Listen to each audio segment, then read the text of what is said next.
How about now?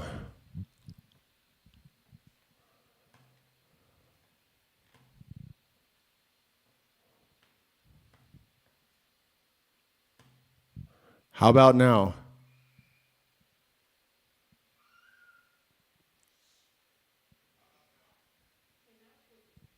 Now it's working. Okay, I guess the sound is on now. So what I was saying is that I did a bit of research today looking into, how far have we come in science kind of validating this new paradigm, which is based on overthrowing it's not the entire thing, but our strongest bit of evidence, our strongest, the most powerful artillery in our armory is anything that overthrows this notion that consciousness arises from neurons. And this is actually not a new situation where we have overwhelming evidence that says that it does not arise from the brain. And this goes back at least to the early 90s. I don't know when the actual study happened. I only know when the guy that did the study died, only because that's just the bit of information that I recall. You guys can Google this and find it. But basically, a guy that was a doctor went into a clinic because he was having chronic headaches, and they did a brain scan, and he only had a small sac of fluid at the end of his spine. The man was a doctor. So this inspired the researcher to look for other people with similar conditions, and a study was eventually done on about 200 of these people, 20% of whom had above average IQs, and the doctor wasn't the only person that was in an exceptional position in life. There was also a math genius, I think a lot more recently, that only had 5% of his brain. And this is really nothing compared to the things that have come after and the implications of those things. One of those things is that Mimosa pudica, for example, has memory. Another one of those things is that Venus flytraps can count. Not only trees, but certain plants can apparently recognize their relatives, and they can feel pain. They know when they're being eaten. So, the next time someone asks you if you're vegan and you're not, you're a meat eater, you can say, well, they actually have more senses than us. There's not any evidence that a cow can recognize its own relatives, so I don't know what kind of psychopath would eat a plant knowing how much more sentient they are than us, which is hilarious from my point of view. So, the point being that, we got slime molds, single-celled organisms engineering subway systems better than humans with computers, and we have all of this evidence that cognition has got nothing to do with brains and neurons. And then we have the work of Michael Levin suggesting that it is a field that interpenetrates everything, that retains the information that we have contributed or attributed to genetics. And then we have an unfortunate consequence of all these developments. Because what we need to be doing as a species is moving distinctly forward.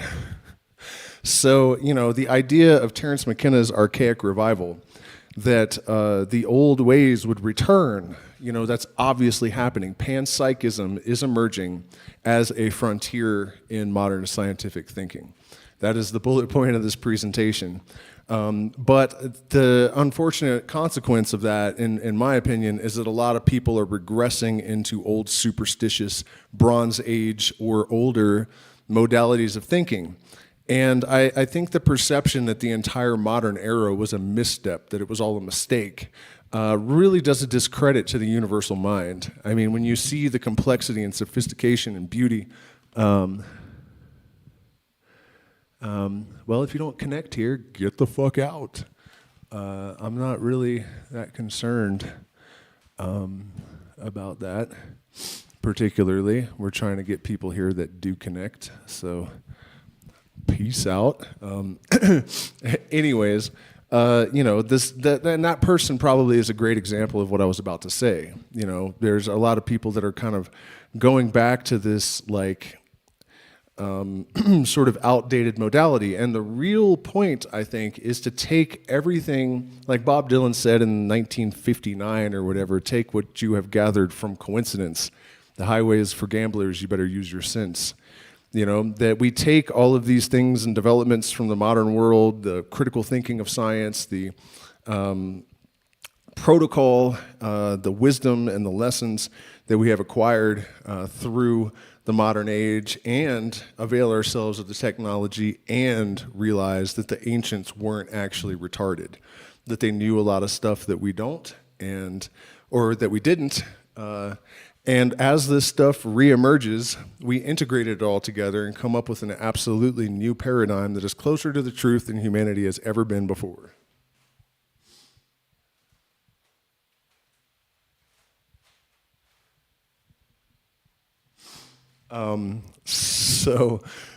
What if I'm a god? She says, well, you're not a god, you're but a splinter of God. But that's not what I'm here for tonight. What I'm here for tonight is to show you guys a lot of the bits and pieces that have emerged over the last 30 years. People like Rupert Sheldrake and Niels Bohm, and more modern people like Michael Levins, and I can't even remember, I think there's somebody else that, there was a physicist that was on The Theory of Everything the other day that was also featured on a movie that was an absolute piece of trash called What the Bleep Do We Know?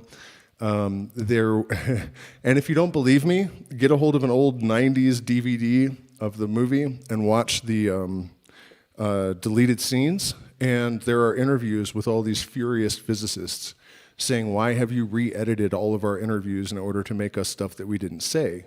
However, this gentleman whose name I can't recall, let me have a look and see this guy, Stuart Hameroff. He actually is a brilliant, incredible individual, and it seems that he is contributing new sort of understanding to our, our outlook on consciousness and what we think it is and where it could be and what it could be, and why it could be, and how it could be, and where it's going. But before we dive into all that, I just want to, clarify that this is not about moving backwards. This is not about acknowledging that all of modern history and the present moment is all a mistake that needs to be corrected. There are some bits and pieces that are pretty significant in our trajectory that do need to be reoriented, obviously. But overall, I think what I am continuously coming to the conclusion of is that this is all making entirely perfect sense.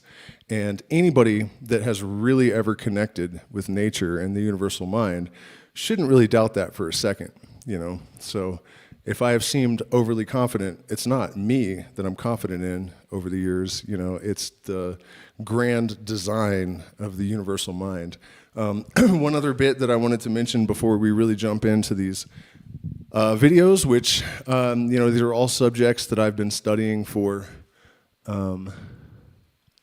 No, you're not pissing me off, man. I just don't understand why you would make a comment like that, and then, it's like, okay, well, if you don't want to be here, then don't, you don't like it here, get out. If you do, then you're welcome to stay, but why would you make yourself miserable? That's all I was saying. I wasn't mad at you. So Rupert Sheldrake, right? This is a name I only heard recently. And I think he has really claim to having preceded Michael Levin in the idea that there is a sort of field that interpenetrates everything that sort of has more to do with morphology and whatnot than genetics do. And I don't think he was nearly the scientist that Michael Levin is. So he didn't really get the credit and the traction that he actually deserved until now Michael Levin has come along and is proving him correct in ways that are demonstrable and repeatable and undeniable. The most probably important, and I'm sorry for my regular viewers, I mention this all the time, but it's really important to understand that, he took these worms that are infinite, apparently, they never die, and he used a manipulation of electric field around them in order to cause their progeny to grow two heads without changing the genome. That's just an example of this morphological field that Sheldrake apparently proposed and got kind of laughed out of town until Levin proved it. But there's something else I found out just today that Sheldrake has said that absolutely blew my mind, because I experienced it many, many years before I ever heard his name. I actually posted a video about it before he gave this talk, in case you're questioning the veracity of my claim, which, it's not about justifying me, it's about the fact that I find it really interesting that I experienced this and described it before Sheldrake, talked about it in this talk, which, to a degree validates. It could be just a coincidence. But basically, and I've been talking about this lately, right? The Phoenix process, where early on I had this experience where there was a massive solar storm that I didn't know was happening. And I went out and had this interaction with the sun that was very convincing in terms of it having been some sort of dialogue, and down to having very specific information that I couldn't possibly have known. And then the next day I discovered there was this massive solar storm. And so we had this solar storm again as I was describing a second round of this Phoenix process starting. And unfortunately I didn't know it was happening, and I had a San Pedro ceremony planned, so intuitively it seems I might have known that I should go connect with it, but I didn't do it. Nevertheless, one of the aspects of his theories is that these hyperactive periods of solar hyperactivity are the sun's way of increasing its ability to interface with consciousness on this planet. And anybody that's followed me for a long time knows how many times I've talked about that. So that was really a shock for me to, I was just kind of scrolling through videos and I discovered that Sheldrake had proposed this. So let's pick something to look at first. I think we should probably go back to David Bohm and have a listen. He was a colleague of Einstein's and also knew Krishnamurti. You notice down here in the thumbnail, you can see the Dalai Lama sitting behind him, for whatever that's worth. But this guy was really one of the first individuals to really start to bridge the gap between science and spirituality in a way that, was scientists couldn't ignore it, and I think most New Agers couldn't understand it. So hopefully we're in a new place with this. We are internally related to everything, yes, not externally related. Consciousness is an internal relationship to the whole. We take in the whole and we act toward the whole. And that internal, whatever we have taken in, determines basically what we are. Quantum physicist and philosopher David Bohm was profoundly affected by his close contacts with both Einstein and J. Krishnamurti. Bohm's theory of wholeness and the implicate order states that there is something like life and mind enfolded in everything. Well, you see, I think the difficulty is this fragmentation, first of all. Everybody is, all thought is broken up into bits, like this nation, this country, this industry, this profession, and so on, as they can't meet, right? And it's extremely hard to break into that. Now, the second, but that comes about primarily because thought has developed traditionally in a way such that it claims not to be affecting anything, but just telling you the way things are. Therefore, people cannot see that they're creating a problem and then apparently trying to solve it. That is, see, let's take the problem, what problem do you like? Pollution, or the ecology. See, the ecology is not in itself a problem. It works perfectly well by itself. It's due to us, right? It's a problem because we are thinking in a certain way by breaking everything up and each person's doing his own thing, right? Now, therefore, the ecological problem is due to thought, right? But thought thinks it is a problem out there and I must solve it. Now that doesn't make sense because simultaneously thought is doing all the activities which make the problem and then does another set of activities to try to overcome it. You see, it doesn't stop doing the things which are making the ecological problem or the national problem or whatever the problem is. The earth is one household, really. Yeah. We're not treating it that way, right? So that's the first step in economics, is to say the earth is one household and all that it depends on. It's all one, you see. So. All right, I just want to check in with the chat and make sure. I've been having audio problems. Can you guys hear the... Well, I'm glad you want to be here, Martina. I wasn't trying to be mean to you. I was just trying to be, Can somebody let me know if the audio... I guess you guys would have already said something if it wasn't working. So there's a terrible delay because I'm in the middle of nowhere, Peru. And apparently the Streamlabs wanted to update, and because I didn't want to do it, it reset all my settings. So I'm just trying to make sure you guys are with me. And do hit the like button, share, subscribe, and we'll talk about our upcoming events here in Peru. And please stick with this stream because this is all going somewhere, I promise. We're starting with Bohm because he was kind of like the earliest to create a foundation for this kind of stuff, and we're definitely taking this through to the present moment. And then at the end, we're going to watch one of Rupert Sheldrake's more recent presentations about whether or not the sun is conscious, and it's about 45 minutes long. We'll watch it on 1.25 speed. I have not seen the whole thing, but I imagine it's probably worthwhile, so stick around. Now, the implicate order would help us to see that, to see everything unfolds everything. That everybody not merely depends on everybody, but actually everybody is everybody in a deeper sense. See, we are the earth because all our substance comes from the earth and goes back. I mean, it's wrong to say it's an environment, you see, it's just surrounding us, because that would be like trying the brain regarding the stomach as part of its environment. Or the root of the word compassion is to feel together. And if people have the same feeling together and are responsible for each other, then you have compassion. And you don't think it's part of, what's the word, original sin, that human beings in their very nature compete? Well, I don't think that there is such thing as original sin, and I think it has developed more and more with the growth of our society. That there's no evidence that people in the hunter-gatherer society were all that competitive, but the more you made society big and you had organization and you had to get to the top, the people on the bottom would suffer. There was a drive to compete, naturally. And do you think that perhaps the desire to compete is a weakness?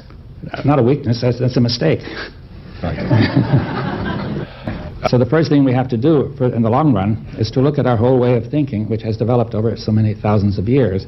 I don't think it was the original way of thinking of the human race at all, but for many complex reasons it came about. Now, that means that people have to make they have to participate, to make a cooperative effort, to have a dialogue, a real dialogue in which we will not merely exchange opinions, but actually listen deeply to the views of other people without resistance. And we cannot do this if we hold to our own opinion and resist the other. It doesn't mean we should accept the other, but we have to be able to look at all the opinions as suspended, as it were, in front of us, without carrying them out and without suppressing them. Yes. But this wholeness, this new consciousness, this wholeness, is that something that you can only glimpse? Perhaps in, like, as you might have a glimpse of heaven, or is it something scientific? I mean, can you think your way through it? Not really completely. Wholeness is an attitude or an approach, but it can be given a scientific realization, you see. Because of relativity and quantum theory, we can, if we wish, look on the world as a whole. See, I began more or less accepting the ideas of Niels Bohr. I wrote a book called Quantum Theory based on that, and I was feeling that the question really was, what is the nature of reality? You see, Bohr's view is based on an epistemology of saying that all we can discuss is our knowledge of reality. Yeah. And and I felt dissatisfied with that finally. Well, because it did not give any clear concept of reality. You see, it only discussed what could be observed and measured. Now, if you said, okay, that's all it is, then we would say, we will accept it on that basis, but then we would raise the question, what can we say? Well, reality would mean something that would have some existence independently of being known. You see, to say it might be that we would know it, but it did not require that we know it in order to exist. Yeah. Now, it was difficult to see how this could be sustained, finally, in Bohr's view. Now, I tried to get some idea of what might be the process which was implied by the mathematics of the quantum theory. And this process is what I call unfoldment. That the mathematics itself suggests a movement in which any particular element of space may have a field which unfolds into the whole, and the whole enfolds into it. So you have this movement, and I call this the implicate or enfolded order, which unfolds into the explicate order where everything is separate. Now, the implicate order, everything is internally related to everything. Everything contains everything, right? Everybody has many experiences of this implicate order. The most obvious one is ordinary consciousness, where consciousness enfolds everything that you know or see, right? And now, it doesn't merely enfold the universe, but also you act according to that content. So therefore, you are internally related to the whole in the sense you act according to your consciousness of the whole. So you're not acting mechanistically in the sense of being pushed and pulled by objects in the surroundings, but rather according to your consciousness of them you act. Yeah. So if you're not conscious of them, you cannot act intelligently toward them. But so the consciousness is really our most immediate experience of this implicate order. So, I mean, there's a ton to unpack there. I mean, there are hermetic sounding ideas, the all is in the all, this, the implicit order is enfolded into the, whatever. There's, there's the larger thing that's enfolding the smaller thing, and I can't even remember in the moment what the two different terms are, the explicate and implicit order. That's what it is. And one of the ways to think about this is that, for example, the scale of the micro is the same relative proportions as the macro. So a great example is that if I suddenly shrunk down to where I was the same size relative to the nucleus of an atom as I am now relative to the Earth, there would be about the same distance between where I was standing and the nearest proton as there is now between me and the moon. So, there are these different orders of magnitude, but the scales are all the same. So it also kind of implies this idea of reflections, that the universe is all this sort of series of one thing that has replicated itself on different scales by means of reflection. The Fibonacci sequence is another great example of that. And also, I think one of the things we're going to hear him, Mr. Bohm, I think I called him Niels Bohm. It's Niels Bohr and David Bohm, and Bohr was an influence on Bohm. Where was I going with this, though? That he had this, feeling that everything must affect everything else. And in his day, we had no evidence of that. Of course, now we know that entanglement occurs or occurred, and that means that any particle that was ever in contact with any other is always in contact with that particle, basically, and either reacts. I think this is the wrong way to say it because it's not a chicken or the egg thing. Both things are happening exactly simultaneously, so you can't say the particle reacts to the other particle because it's instantaneous. And this creates tremendous philosophical and metaphysical and even physical problems for, not only science, but even for philosophers and any sentient being that exists, because it suggests an acausal effect, that nothing causes it, and yet it happens. Because which thing is affecting which thing. The point being, though, that it doesn't matter how far across space they are. So this, of course, also upsets quantum relativity, or general mechanics. Quantum relativity, or is it science? General relativity. Sorry, my words are getting all fucked up tonight. General relativity, because nothing is supposed to be able to travel faster than light, and yet if you have two electrons that are billions of light years apart, they don't care. It's still instantaneous. And you might ask, well, how the hell do we know that? And it's because we can scale it down and test the particles. And up until very recently, there were a lot of physicists that were saying this is bullshit. It's just not real. But we now have computer technology that is operating using entanglement.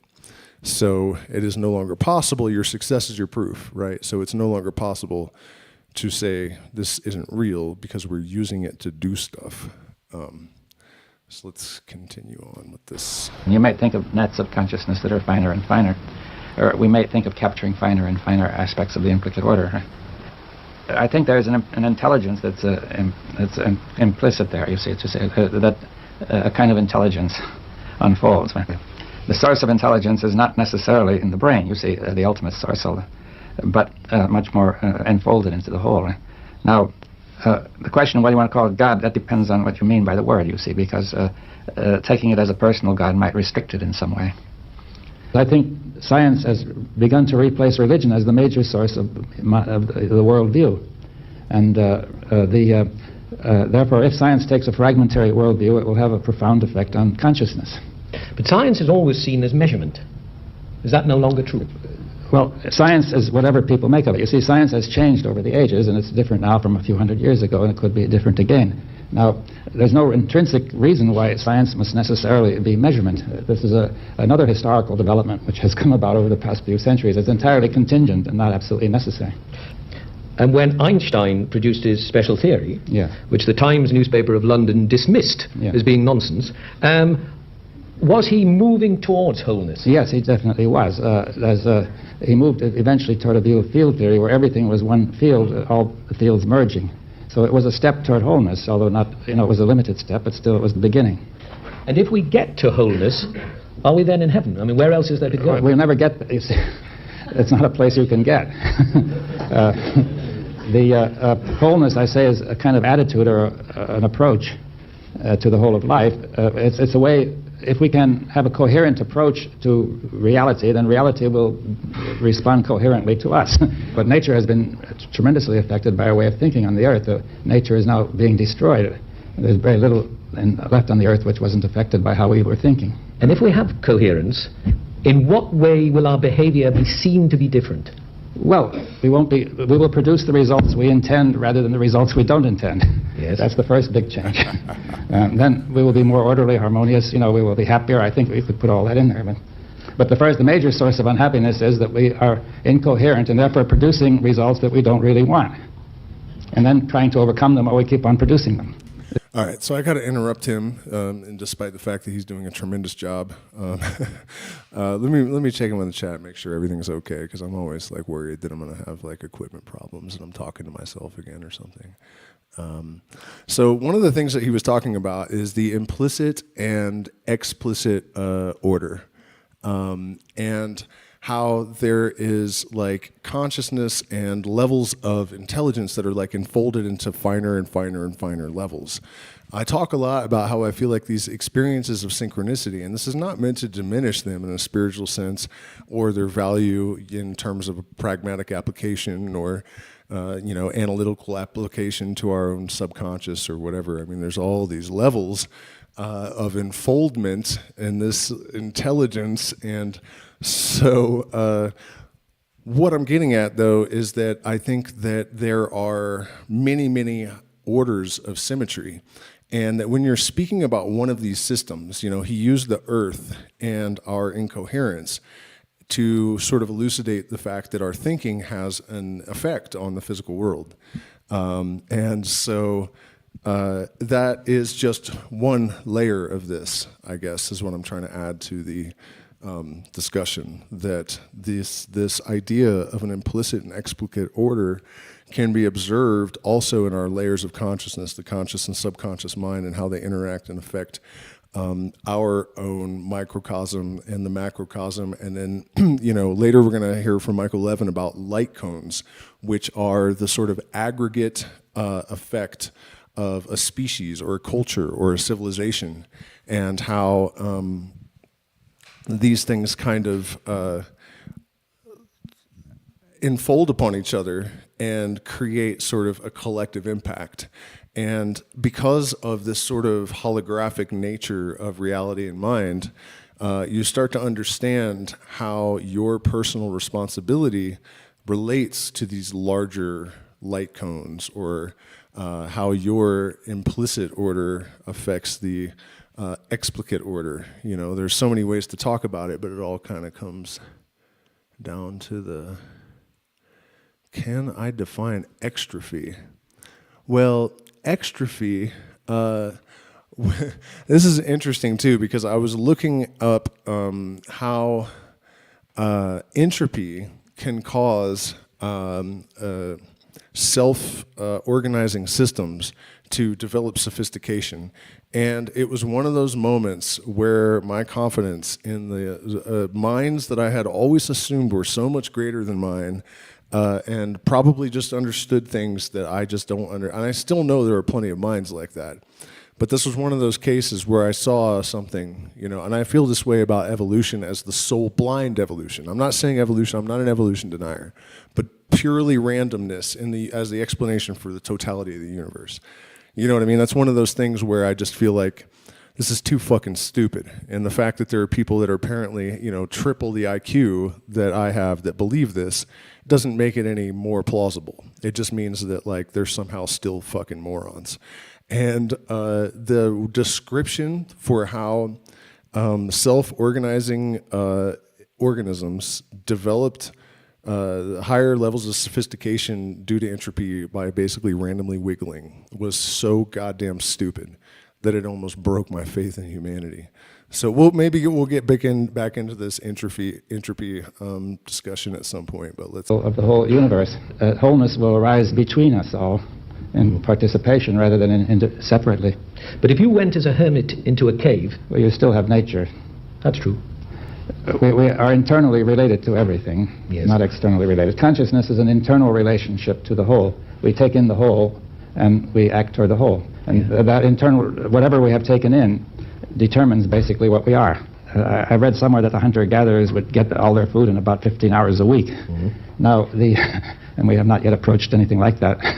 So, but leaving that aside, I think we need to set aside some time for this. We need a period of emptiness and quiet where we can go into this.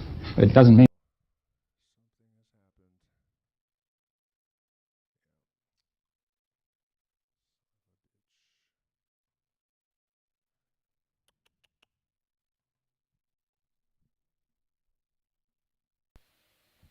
Okay, sorry about that, guys. If I so much as touch this computer.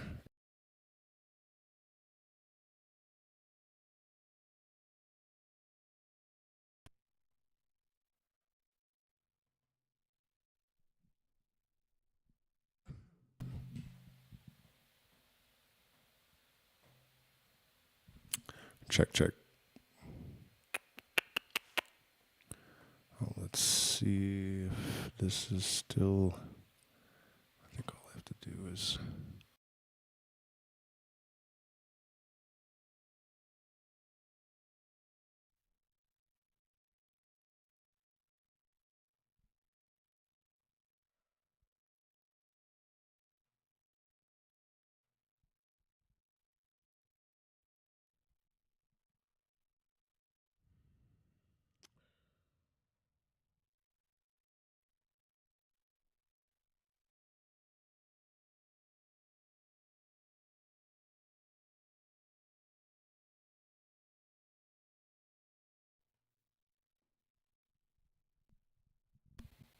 All right.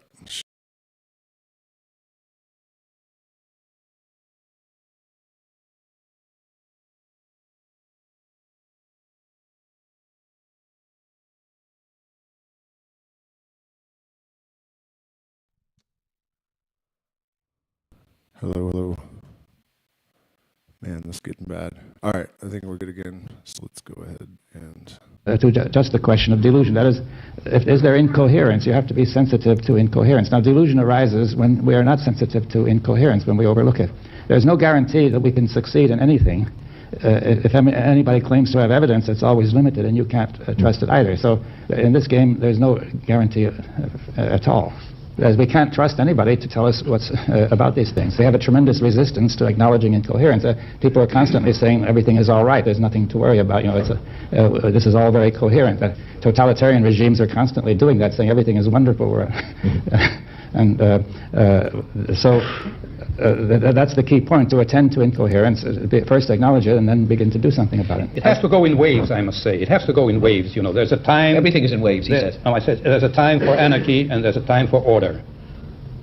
Order creates anarchy and anarchy creates order. And and it goes in waves. Waves create erosion. I think that the incoherence has become more dangerous because of the scale of our society and because of technology. That we have all sorts of dangers, such as nuclear war, biological war, chemical war, destruction of nature, and probably we can think of 4 or 5 others, which are brought about by our power. You see, now, the greater power we have, the greater we need coherence. The question, to my mind, is the human being capable of dealing with this situation, which he himself has produced?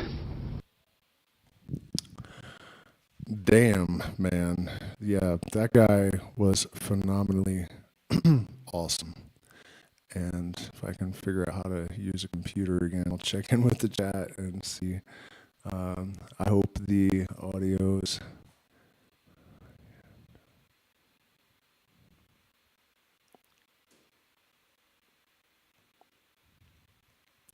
Okay, I don't see anything new in the chat. I mean, and what can I say about that? You know, I mean, it's all so clear. The level of wisdom and the clarity that he demonstrates, really just truly extraordinary. And what he's really exemplifying that is so important in my mind is that he's showing the process of what I think of as scientific illuminism, where you don't end up with this sort of delusional, like he said, you see incoherence in the system, and that's delusion, right? And so as long as we have all this incoherence in the system, we don't have symmetry. Beauty arises from symmetry, period, end of story. That's what beauty is symmetry. So when we talk about harmony in music, I mean, if you analyze it, you can see that it is harmony. I mean, that it is symmetry. You know, it's dissonance is asymmetry, and harmony is symmetry.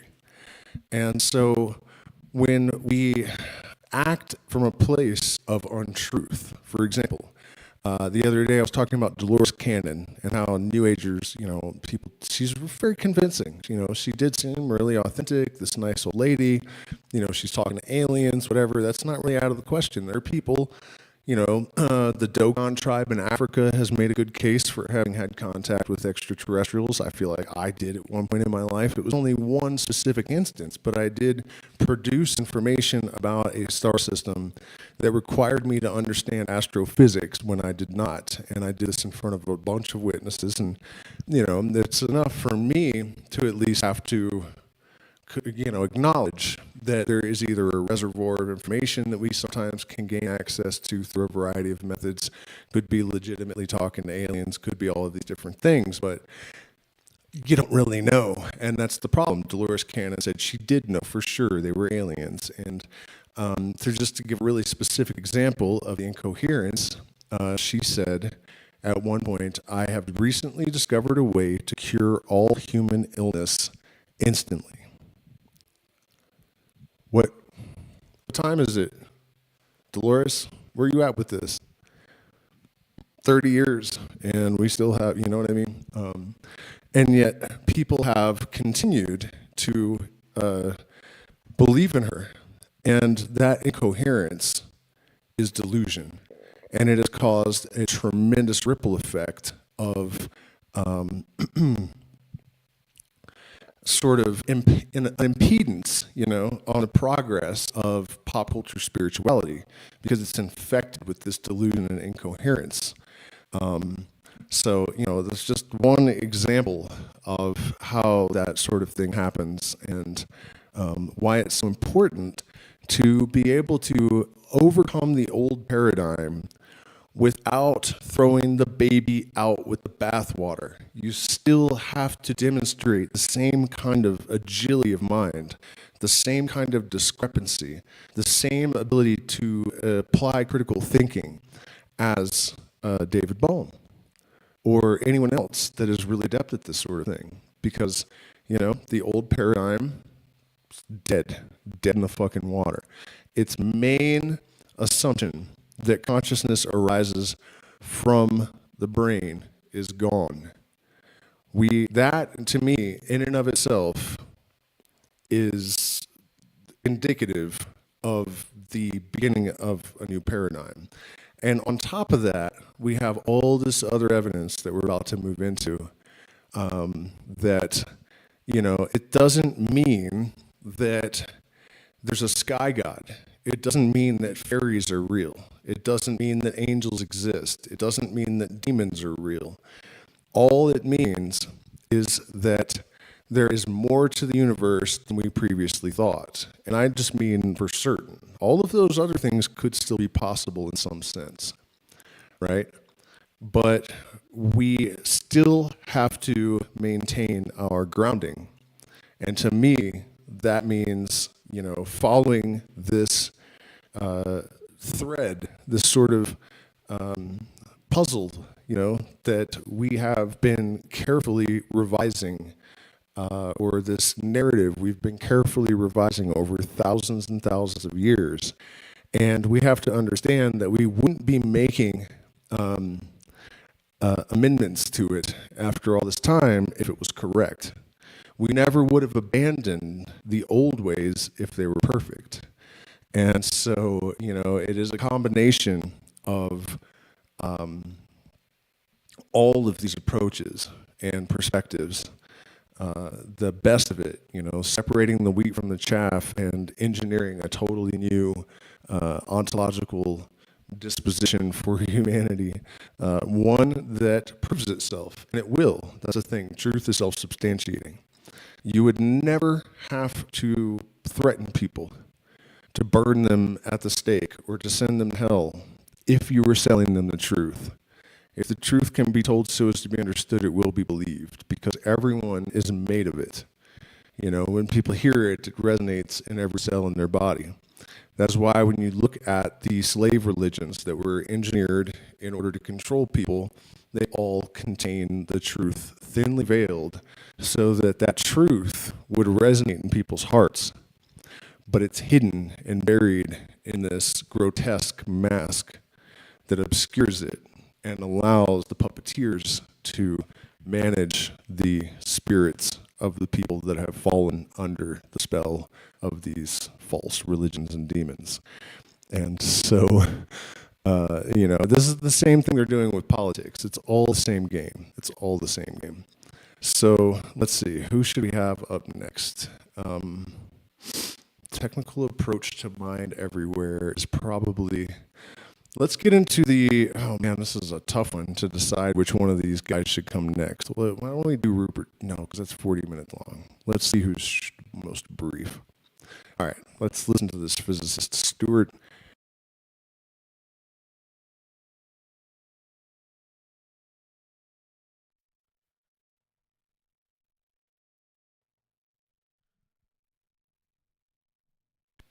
Sorry guys, I apparently need to get to the electronic shop and get my port like soldered or something, because it keeps like popping out. What I was saying is, let's check out this. I find that most people who study consciousness have a dislike for institutionalized religion. Yeah. But they like spirituality in some way, shape, or form. Yes. Right. Exactly. So why don't you give the audience a Cliff Notes version of your theory? Okay. Well, I got interested in the problem of consciousness when I was in undergrad. I took a philosophy of mind class. I was a chemistry, physics, math major, pre-med. It was also the late 60s, and we did things then that people did then. And there was a lot of political turmoil, social unrest, as you might imagine. And I got really interested in this philosophy of mind class, but went to medical school. And in medical school, none of the particular specialties, I like the brain-mind problem, but neurology, psychiatry, neurosurgery didn't appeal to me in terms of a lifestyle and stuff to do. I stumbled into anesthesiology, but while I was still in medical school, I did a research elective thinking I might like academics, and was in a cancer lab studying cell division, how cells divide, mitosis. And, you know, the chromosomes, the genes are pulled apart by these structures called mitotic spindles made of microtubules, and that perfectly separates the chromosomes, the genetic material. And everybody else in the lab, I'm pretty sure, got into the genes and went on into genetic engineering and all that. But for some reason, I got fixated on these structures that pulled apart the chromosomes. And if they didn't do this delicate dance perfectly, the genetic material would not be perfectly divided, and you'd get abnormal mitosis, you get maldevelopment, you get cancer, and so forth. So I got interested in the structures that did the mechanical movement. And at that time, in the early 70s, it was appreciated that they are also in neurons. The neurons were full of them. And their structure was revealed when they had a lattice structure. And that looked to me something like a computer matrix, because I was trying to figure out how computers work. Computers were new to me anyway back then in the early 70s. So I was interested in consciousness. I looked inside neurons, and there was all these structures that looked like little computers. So I got the idea that these microtubules, as they were called, might be processing information and subserving consciousness at a level below neurons. Because as you know, almost everybody else thinks that the brain is a computer of neurons, each neuron acting as a simple on-off switch, yes or no, a bit, a 1 or a 0. And if you get enough complex computation among neurons, you get consciousness emerging in some way. But yet there were single-cell organisms that do very clever things. They can swim around, find food, find a mate, have sex, learn, and so forth. And they were a single cell. So if a single cell paramecium can do that, for example, I thought it's kind of an insult to a neuron to say it's just a 1 or a 0, depending on whether it fires or not. And so I got interested in these microtubules inside neurons. So let's hang on for a second. And this is one of the big problems with the panpsychic argument, because it's like, okay, we have all these things that are demonstrating intelligence, even if they have memory, like a Venus flytrap, right? A Venus flytrap counts on 2 different number lines. So not only does it, count, but it doesn't on two. So you have to trigger 3 hairs to get it to close and 2 more to get to release the acids that dissolve the prey. So the question is, even if we have a single cell slime mold that's out engineering engineers with supercomputers in Japan, is that really consciousness, or is that just an equivalent of our subconscious?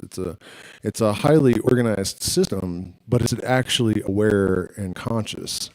And I think that the level of complexity, this is where the neuroscientists that are sticking with the old paradigm are running into trouble, because they basically say that consciousness arises from enough density of complexity of neurons being active, like in a small, you know what I mean? There's a condensed cluster of them, you have enough activity, and that is what creates consciousness, and that's why you see it in higher animals and not in lower ones, because there's more complex cognition.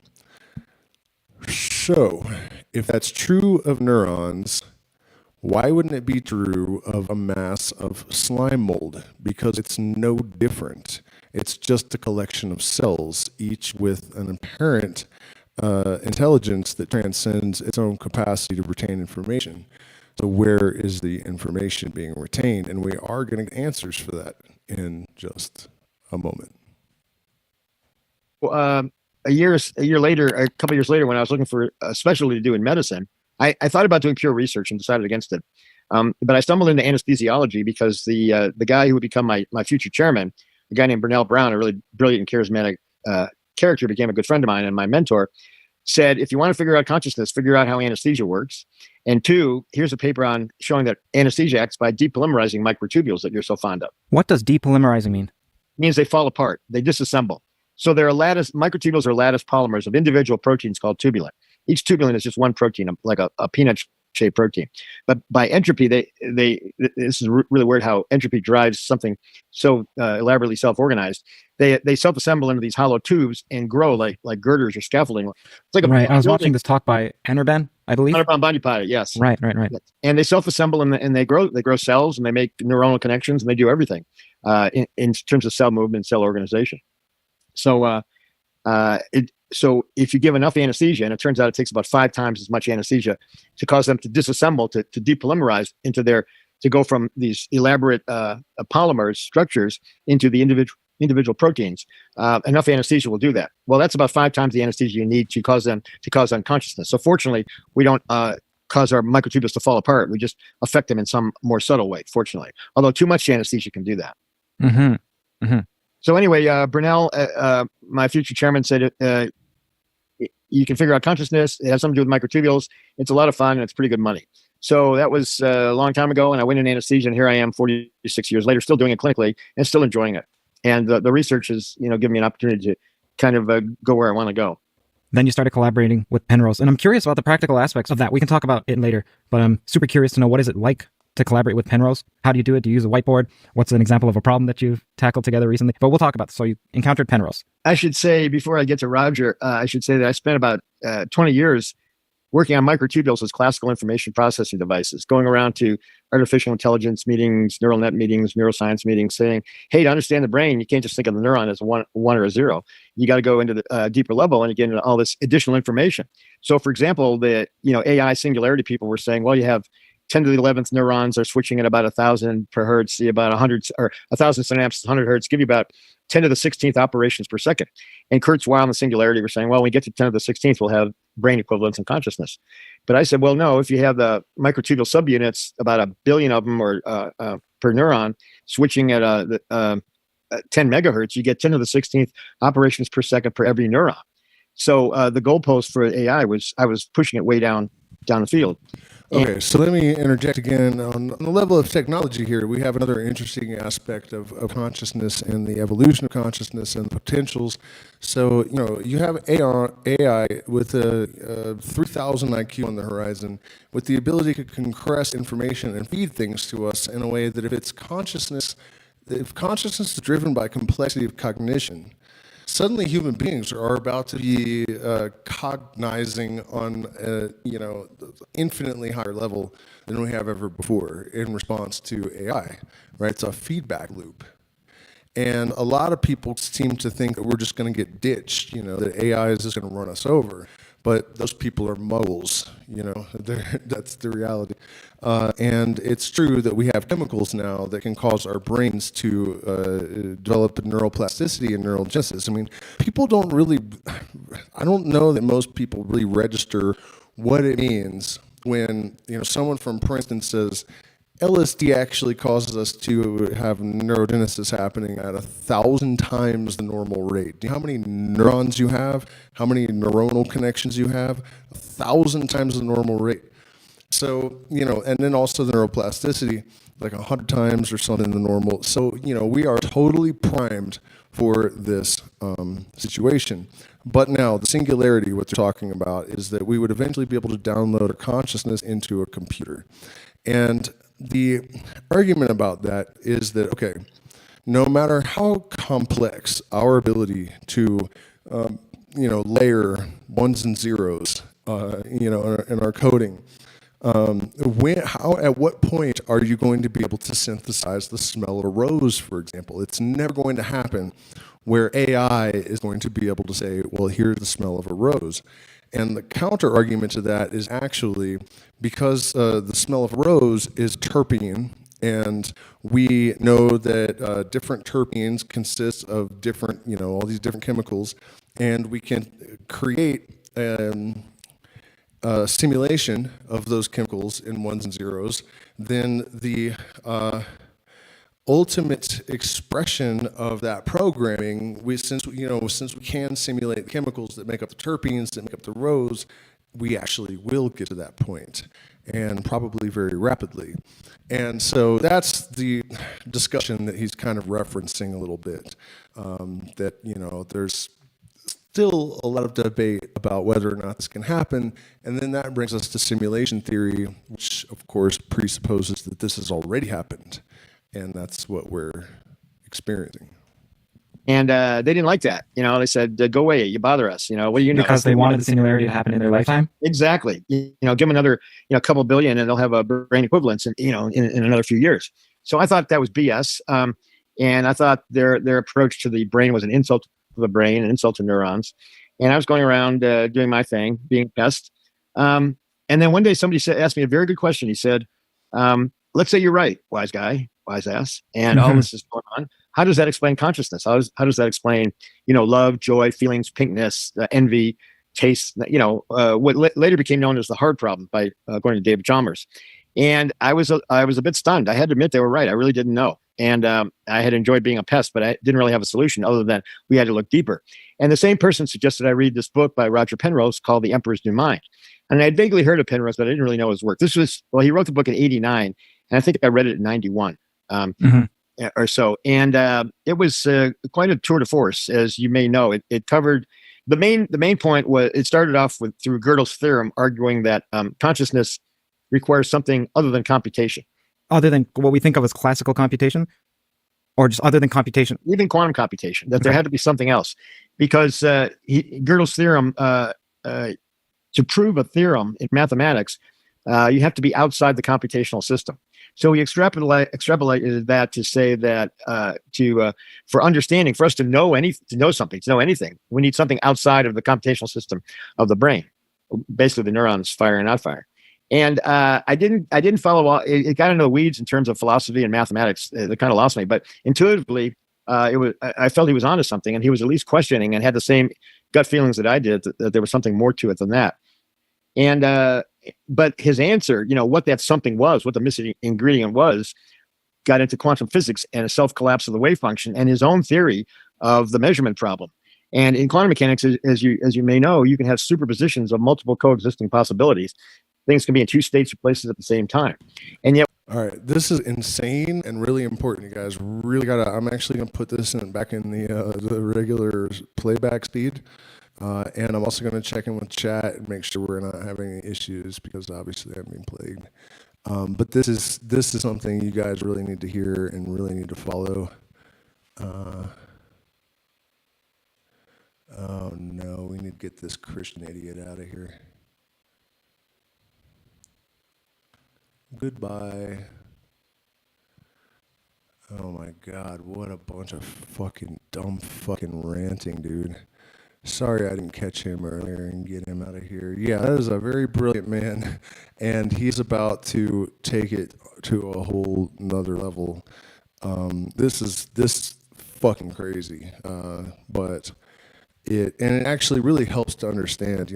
I'll actually tell you guys real quick for those of you that might not have heard the story before, but I had this long weird experience with this sort of like purple geisha thing that people would see hovering behind me when I played guitar. People that didn't know each other. It happened like 3 or 4 times, 4 different people, I think, or let's see, Sarah Dutton and the Mary guy. No, 3 people over like 5 weeks, and then I saw it on ayahuasca, and ayahuasca is like, you want to know what this is? And I was like, of course. And she said, well, it's you, but physicists say that an object can exist in 2 places at once, but it's not 2 different objects. It's 1 object in 2 places. The way he describes how there's like a fold in space-time, so it's not really so much that it's the same object in 2 places. It's almost like 2 different dimensions existing in the same dimension. And the part of it is temporal, so it has to do with time. And then after some time, these things will collapse and become one again, basically. And so this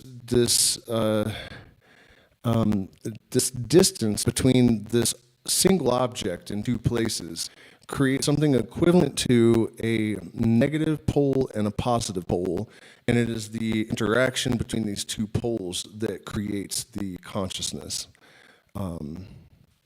which is, we're going to hear more about that in terms of, and actually I talk about that with light. So at the smallest expression, the photon, and which in my opinion and the opinion of every other mystic worth his salt that ever existed, as far as I can tell, is that consciousness arises from the 2 poles of the electromagnetic wave, and the interaction between them is what gives rise to consciousness.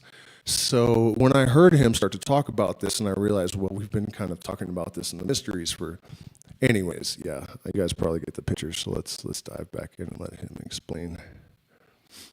When you measure or observe them, they become one or the other.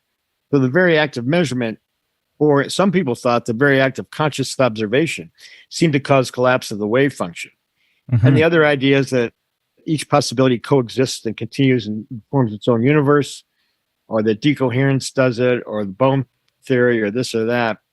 And they all have their flaws and they all have their appeals. But Rogers was that, well, the first thing he did that was really kind of mind-blowing, and still is after all these years, is that he explained superposition, which nobody else has even attempted to do, as far as I can tell. So the question is, how can something be in 2 places at the same time? How can it be here and here, the same thing in 2 different places? And he solved that by resorting to general relativity, by saying that, as you know, for very large objects like the sun, there's curvature of space-time. This goes back to Einstein's general relativity. And so all you flat earthers out there that say you just have to trust science, and that, this anti-science attitude comes from not understanding what science is, right?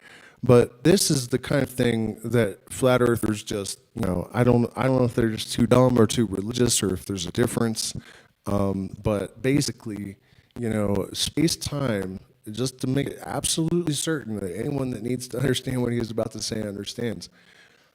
You can see stars that are behind the sun during an eclipse because fucking space-time is bent, right? Like, you can literally see Einstein's theories.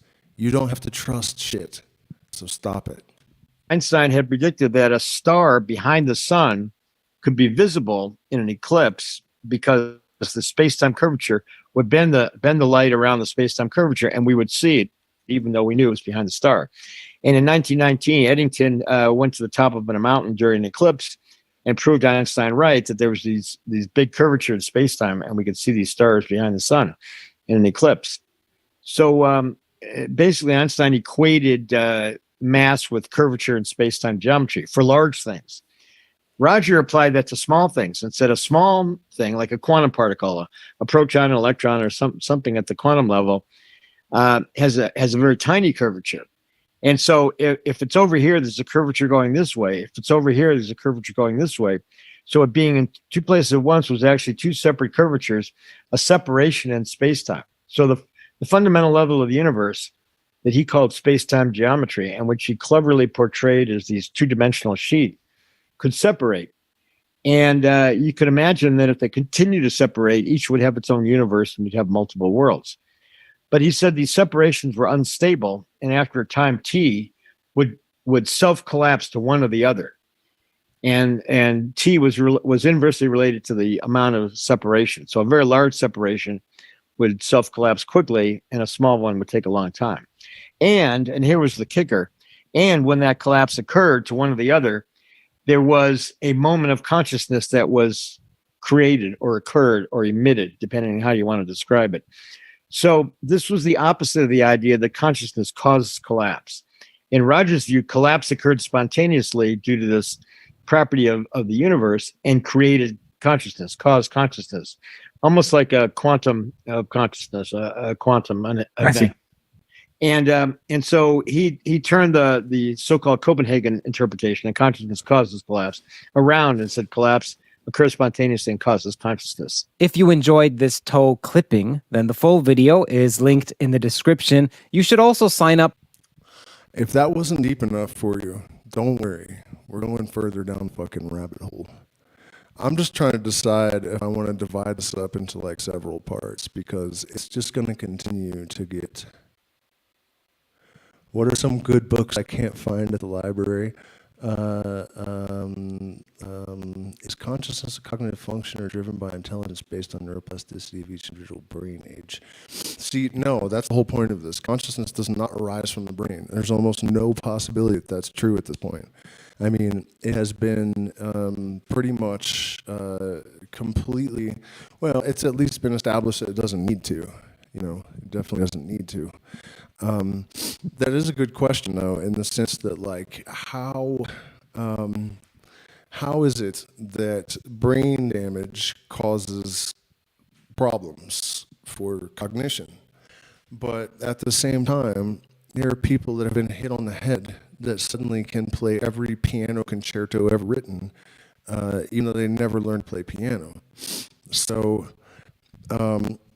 my thinking about this, and it's certainly not something I'm alone in, is that the theory that Huxley put forth, that there is a reducing valve in the you know, somewhere in our nervous system, that when we have brain damage, that filtration system is actually what can be either improved or usually negatively impacted. I think also that the you know, brain size is not always correlated to intelligence, but usually, because, you know, there's a guy, a math genius with 5% of his brain that is smarter than any one of us technically. You know, I don't think he's very intelligent in any other way. He's kind of a savant, but he's also not retarded. You know, he's functionally normal. So another element of my thinking about this is that it's actually the magnetite crystal that our brains are absolutely loaded with, more than any other animal, that makes us antennas for a more sophisticated type of consciousness, or, you know, we have a greater ability to receive information from this field that Michael Levin is about to explain to us. And I hope we don't lose too many people here, because it's about to get technical, but it's well worth it. And then we are going to get into Rupert Sheldrake talking about the intelligence of the sun.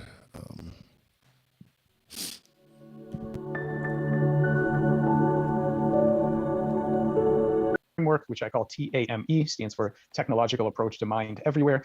And the most important part of this thing is that I will argue that the philosophy actually matters. It drives new discoveries. I'm going to show you some things that we've done that are directly emerging from a specific way we think about these things that otherwise was not found.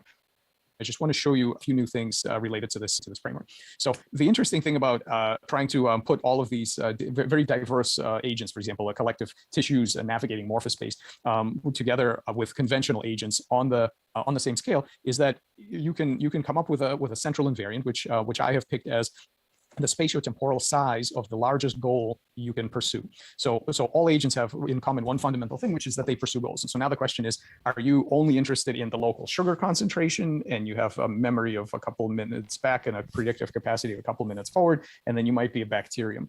Or do you have a bigger cognitive light cone and you might have a memory going backwards and some predictive capacity going forwards, but you're never going to care about what happens in 3 months, 2 towns over. So you might be a dog if that's the case. Or you might be a human, which has a huge cognitive light cone, and you're actively working towards world peace and what the financial markets are going to do 100 years from now. You could have a huge cognitive light cone. So this idea of, and we, of course, are a compound intelligence where our cells have little tiny light cones and our organs do, and so do we, and possibly larger structures in which we participate. So this idea of a cognitive light cone is based around the goals that any particular system can follow. And so that allows you to start thinking about what an individual actually is. What are selves? Given that we're all collective intelligences, we're made of parts. We're basically a bunch of cells in a trench coat. How does the collectivity and the unification happen? Well, let's look at the very early steps of embryogenesis. This is an embryonic blastoderm. There might be 50,000 cells here. And we look at that and we say, there's one embryo. What do we mean by one embryo? What are we counting? What is there one of? Well, what there's one of is alignment, not just physical alignment, although that's true too. Cells have to physically align with each other in planar polarity. But we are counting alignment of purpose. What we're saying is that under normal circumstances, all of these cells will work together to build exactly this thing. This whole blastoderm, all of them together have this one goal. And we know that because if we try to deviate, they will try to compensate. They are all together trying to get to this one goal. We're counting goals and alignment, and they have a particular size of this goal state that they're trying to fit. It's actually quite interesting to ask how many selves are in here. It's the same question with brains. If you didn't already know what a human was and somebody showed you a human brain and said, in this volume of substrate, how many selves can fit there? We actually really have, we would have no idea what the density of selves per unit material is, because what you can do is, and I used to do this as a grad student in duck embryos, you can take a little needle and you can make some scratches in this blastoderm like this. And when you do that, for the next 4 or 5 hours before these things heal back up, each of these little islands is not going to be able to feel the rest. And it will decide that it is the embryo and everything outside is external world. And they will make individual embryos. And you get this, you get conjoined twins. And you can get any number of them. And so the question of how many embryos are here is actually not clear. It's not set by the genetics. It's the outcome of a dynamic process of autopoiesis or self-construction. Every cell is some other cell's neighbor. They have to figure out who is part of, is this particular cell part of me as the embryo? Is it part of the outside world? And that this kind of generative medium, this excitable medium, can give rise to 0, 1, 2, up to probably a half a dozen or so different selves. And the same thing is true in the brain, actually. And I think this goes back to that point about Turing. Is we typically feel like unified individuals, but we know from studies of split brain patients and dissociative identity disorders that there's actually not clearly just one self inside the medium of our nervous system. And organs have to decide this too. Instead of making one giant eye, this one's decided to make 3 slightly smaller ones. Why? We have to understand how these different collectives decide who is in and who's out. And this of course has medical implications, because while evolution has given us some nice ways to scale up our goals, so from the goals of individual cells to being able to, from pursuing little tiny goals like metabolic states and proliferation and things like that. Now, in case anyone hasn't picked up on this yet,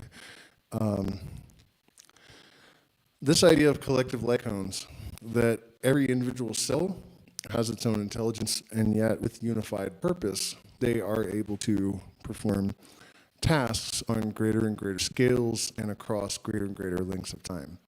And so that very much implies that this, you could talk about Kabbalistic Judaism and the Adam Kadmon, the greater organism of which the planets and stars are all cells, and of which we are microbes,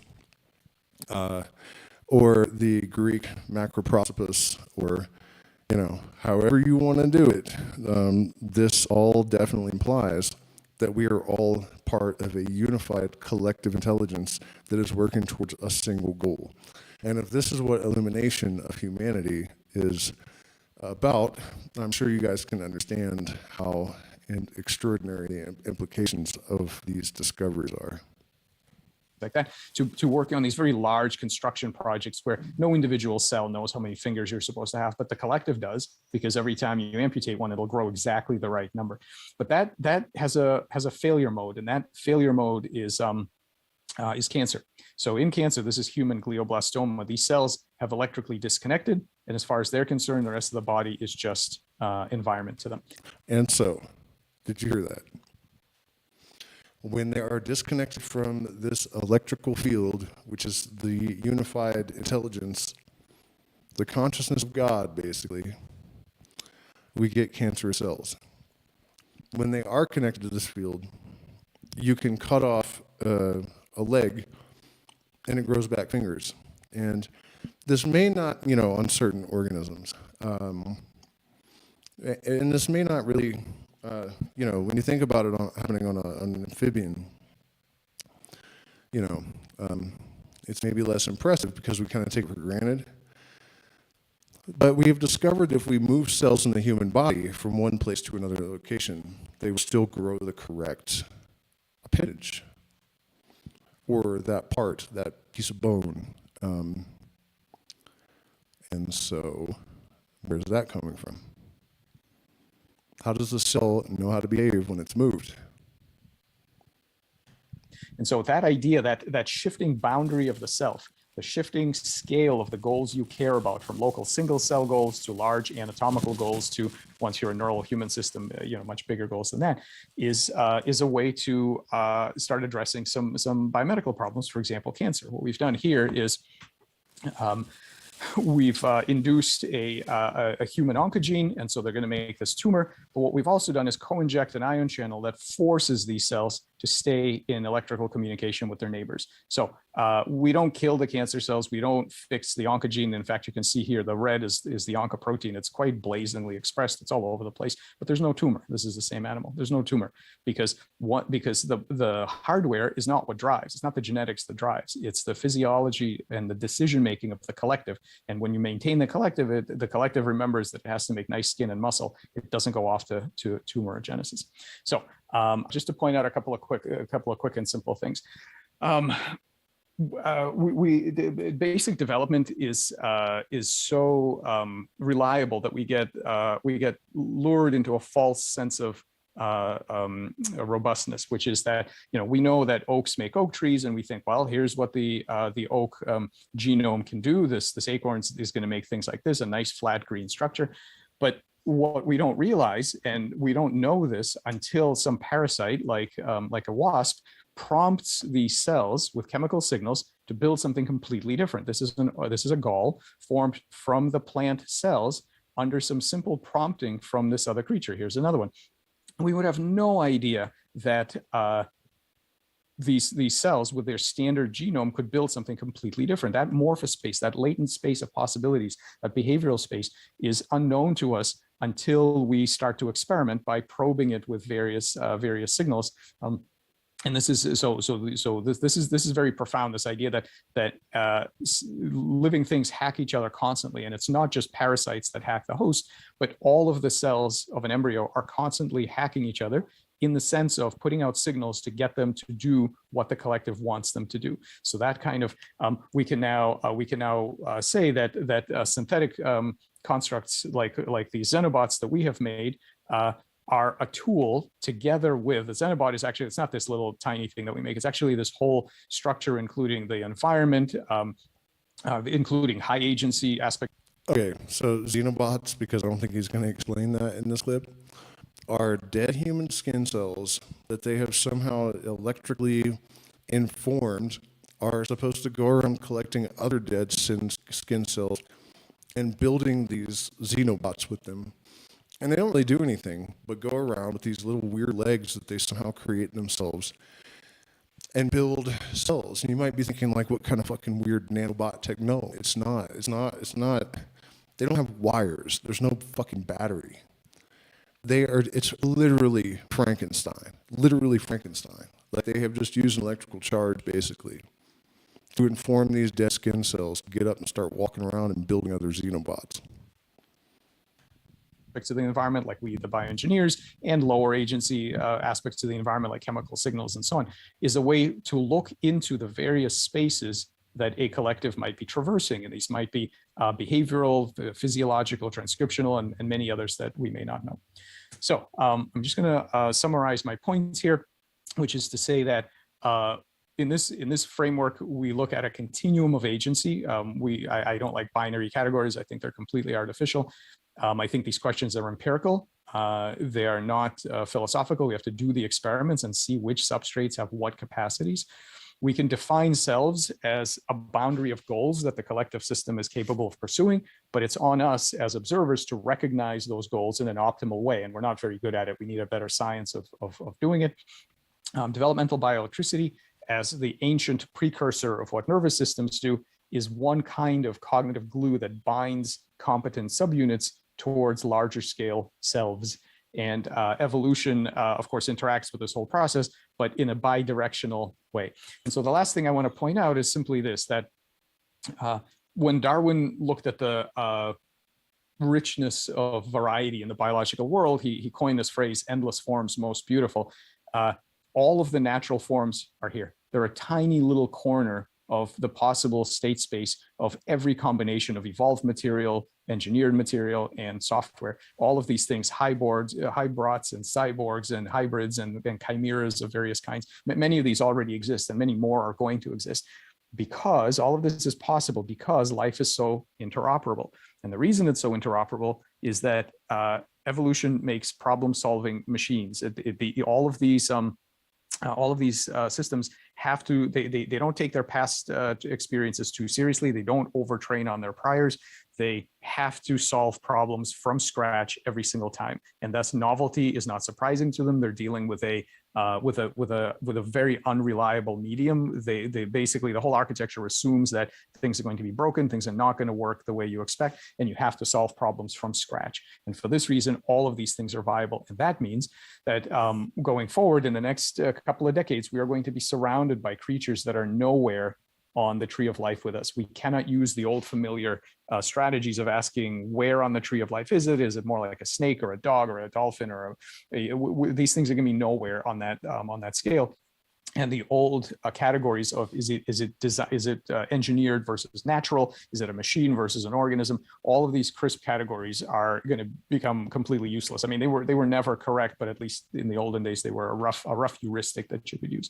And so we're going to need to develop a new form of ethics. He just said the olden days when dogs and snakes existed.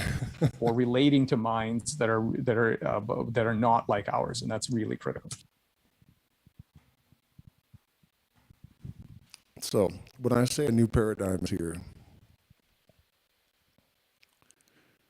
I mean,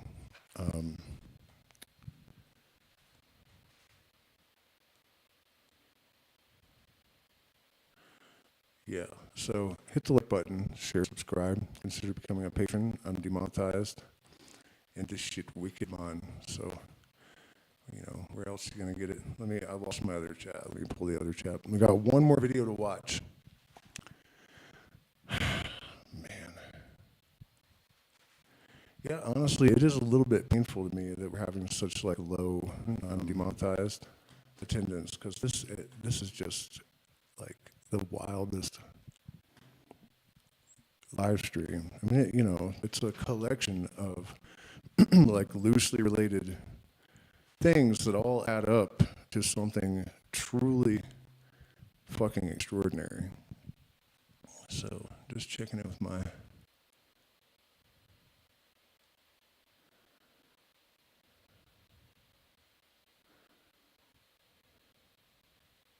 Yeah, all right, so let's get into our last presentation. We didn't get into any Penrose tonight, which is crazy considering we've got this for like, hours. But Penrose and one of his colleagues were observing something in the far reaches outer space, and they realized they were looking at a very fundamental form of matter arranging itself in an impossibly complex manner that could not be explained by any of the known laws of chemistry or physics. And so they have basically suggested that they observed proof that it is consciousness that is the catalyst for the order that we observe.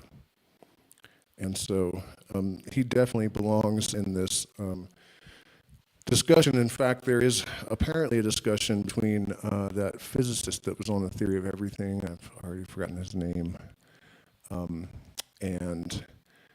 Anyways, we'll find all this stuff and watch it eventually. So let's check this out. This is the longest one.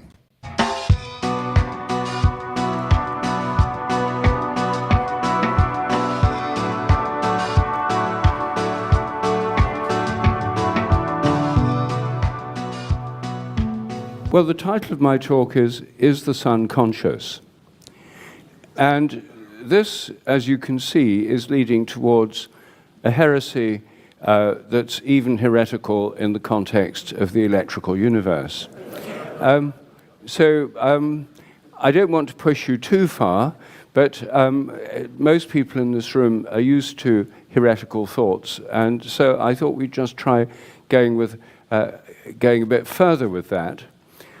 I can't claim that this is based on hard evidence, as other speakers have claimed their talks are based. It's speculative. It could lead to hypotheses that are testable. But it's looking at the big picture of how the world works, with particular reference to the sun and the universe in general. All traditional cultures have taken it for granted that the sun is alive and that it's conscious. It's a god or a goddess. For the Greeks, Apollo; for the Hindus, Surya; for the Japanese, a goddess; and in Northern European mythology, a goddess as well. So the gender of the sun fluctuates, the mythologies fluctuate, but all these cultures have taken it for granted that the sun is alive and conscious and intelligent, because goddesses and gods are conscious. That, of course, is dismissed in modern science as a childish, animistic fantasy. And the fact that children think the sun's conscious too simply adds weight to that dismissal. When children portray the sun, they draw it with a smiley face, and they're implying that it's alive and that it is a living being in some sense. I think, incidentally, in parentheses, that these different mythologies about the sun have something to do with the very structure of our English language. English, as you know, is a hybrid between German and French, or a kind of Germanic language, and the French spoken by the Norman conquerors, which was the language of the court in England for several centuries. And when these two languages converged to produce English, there was a big problem, which is why English people are so bad at languages today, that they have genders in other languages. Things are masculine or feminine. And because the mythological systems of Southern and Northern Europe were different, in German, the word for the sun is feminine, die Sonne. In French, it's masculine, le soleil. And it's opposite for the moon. In German, the moon is masculine, der Mond, the man in the moon. And in French and Romance languages, it's feminine, la lune. So imagine you're in England in something around the 12th or 13th century and you're trying to deal with this. What do you do? I mean, all these genders are opposite, especially for the most significant kinds of words. I think what they did was the primal English compromise. They enlarged the neutral case in Germanic languages to include practically everything and neutralized everything. So we have this neutralization of our language, makes it so hard to learn other ones, because most English people can't understand why words should have genders. Now, the idea that the sun is not conscious was taken for granted in science since the 17th century. In the 17th century, as everyone knows, there was the mechanistic revolution. This revolution was a break with the previous way of seeing the world. In the Middle Ages, here in Europe, the general assumption was that the universe was alive. The whole universe was a living being. Animals and plants were truly alive. They had souls. Aristotle's theory of plants was that each is shaped by its soul. The soul gives form to the body of the plant. Animals have, in addition, souls that underlie their sensitivity and movement. That's why they're called animals, from the Latin word anima, meaning soul. And humans have plant-like souls that shape their bodies, animal-like souls that give the instincts and coordinate sensations and movements, and in addition, the rational soul. Now, after the 17th century revolution, the whole of nature became mechanical. The whole universe was a machine made of non-conscious matter. Descartes defined matter as non-conscious and separated off consciousness into a realm of spirit, which was not in space or time. There were only three categories of conscious things in Descartes' universe: God, angels, and human minds. The rest of nature, all the stars, all the heavenly bodies, everything on earth, all animals and plants, was mechanical, made of unconscious matter. And plants and animals were just machines, and the human body was just a machine. This is the worldview that we still have and is still dominant within science, the mechanistic model of the universe. So the sun, nobody actually discussed, is the sun conscious? It was taken for granted that it was conscious by definition, because all matter was regarded as non-conscious. It was regarded as non-conscious by definition. Now, let me interject, because I think this is important. There's a couple levels to this. So one description of particle theory that I've heard is that they're not really like independent objects. They're more like bunched up, as if you had taken a bit of fabric and wrapped a rubber band around it. And so this idea of electromagnetic density and function at the most micro level, right, it presents itself. So from the Hermetic point of view, you scale that up and you have a star, which is an extremely dense point in the electromagnetic field. If it's true that the magnetite in our brains causes a point of density that has something to do with the degree of our consciousness, if you assume that's true and scale it up to the level of the sun, stars would be like super, super conscious. There was never any discussion about this. So since then, it's been taken for granted by educated, rational people that the sun and all the stars and the entire universe is non-conscious, and consciousness has become isolated into the only physical containers we know of in the universe that contain it, into brains, and especially human brains. So we're left with this idea that consciousness only exists in these tiny little areas of the universe, brains, and above all in human brains, and liberal believers in this would extend it to higher animals. Even more liberal ones might extend it to worms or so on, but it's still in brains. So it's a cerebrocentric view of consciousness, which we've all grown used to and take for granted. But that was not the view that prevailed until the mechanistic revolution. Conscious beings included, of course, God and angels, but also the intelligences of the stars. It was believed that the heavens were alive and that the heavenly bodies each had a mind or intelligence. And we still call the planets by the names of gods and goddesses from the ancient pantheon. They were living beings. So, why should we begin to consider the possibility of the sun being conscious now? One reason is that there's a crisis in the very heart of science, as I show in my book, The Science Delusion, where I look at the 10 dogmas of contemporary science and how we can go beyond them. One of the biggest crises is the existence of human consciousness. Because until the 19th century, most scientists were content to live in a dualistic universe. Science dealt with matter, which is non-conscious. Religion dealt with consciousness, God, angels, and human minds, especially morality. But in the 19th century, growing numbers of people didn't like this dualism. They thought having two principles was too many. We should just have one. One school of thought said, well, it's all mind or consciousness, and that's the idealist school in philosophy, which was very influential in the early 19th century. But the school that became predominant as the 19th century wore on, especially within science, was materialism. Materialism takes Cartesian dualism, this twofold model, and says there's no such thing as spirit. God and angels simply don't exist, and human minds are nothing but the activity of human brains. It's all material, and it's all basically non-conscious. Well, that succeeded in getting rid of God and religion, and was essentially an atheistic doctrine, which appealed to atheists, of course, and still does. But it did leave the problem of human consciousness. How can human consciousness exist if all matter is non-conscious and everything's made of non-conscious matter? The very existence of human consciousness is an appalling embarrassment for materialist science, which is why it's called the hard problem. It's called the hard problem because philosophers of mind have been trying to explain it away for decades and have failed. Some say that it's nothing but an epiphenomenon, a byproduct of the nerve activity in the brain, but it doesn't do anything. Others say it's just another way of talking about brain activity, and we'll soon be able to forget all this subjective nonsense, the folk psychology, and just have descriptions in terms of neurophysiology. And the third school of thought say, well, consciousness is nothing but an illusion produced by brains. The problem is that doesn't explain it because illusion is itself a mode of consciousness.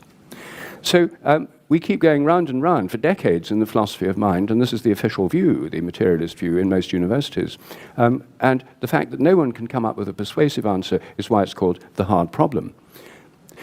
As a result of this hard problem, there's been a very interesting move in the last 15 years or so that's accelerating, which is that increasing numbers of scientists and philosophers are deserting the materialist position, or rather broadening or modifying it, and adopting instead the view of panpsychism. Pan means everything or everywhere. Psyche means soul or mind. And this is the doctrine that there's mind or soul or some kind of consciousness throughout all nature. The discussions of panpsychism are usually about electrons and atoms. And one of the leading figures in this is Galen Strawson, a British philosopher of mind, who wrote a key paper called Does Materialism Imply Panpsychism? To which he answered yes. The only way you can really solve the hard problem is by saying that consciousness emerges in brains because it's already there in lower forms, even in the electrons and atoms that constitute the molecules and the cells. Thomas Nagel, the American philosopher of mind, wrote a book about 4 years ago that really set the cat among the pigeons in the philosophical world, because he's a leading philosopher of mind and a leading atheist. But he wrote this book called Mind and Cosmos, Why the Materialist Neo-Darwinian Conception of Nature is Almost Certainly False. And he argued that the materialist view simply cannot explain the universe. It can't explain the fact there seems to be purpose in the universe, which materialism denies, and it can't explain the existence of human consciousness. So he too declared for panpsychism. And surprisingly, one of Francis Crick's most immediate collaborators, Christoph Koch, who's a neuroscientist, who's a very hardcore atheist, materialist type, dogmatic skeptic about psychic phenomena, has come out in favor of panpsychism recently, in the heart of neuroscience. This is now a respectable debate within mainstream science and philosophy. And panpsychism is actually growing in strength as we speak, because old-style hardcore materialism of the kind advocated by Richard Dawkins and others is becoming less and less plausible, particularly with the rise of consciousness studies, where there's now a quite large-scale scientific investigation of the realms of consciousness, which were ignored until relatively recently. 20th century psychology was dominated by behaviorism, which tried to pretend that subjectivity in human beings and animals is a meaningless pseudo-scientific concept, and science should only concentrate on measuring movements and glandular secretions. And that was the official view in psychology, the science of the mind. So now we're in this new situation. Everything's up for grabs at the moment. Panpsychism is a philosophy which is becoming more widely discussed. And when it's more widely discussed, we realize that actually the idea of panpsychism is not a new one. It used to be called animism, the idea that there's a life and some kind of soul in all nature. In the 17th century, in reaction against Descartes, there were two prominent European philosophers who argued in favor of panpsychism or animism.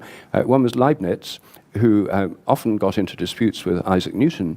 Leibniz said that nature is made up of a whole series of self-organizing units, which he called monads, and each of these has a body and also a mind, and each reflects the universe from its own point of view. So the whole universe is full of centers of awareness or consciousness, which are all reflecting each other.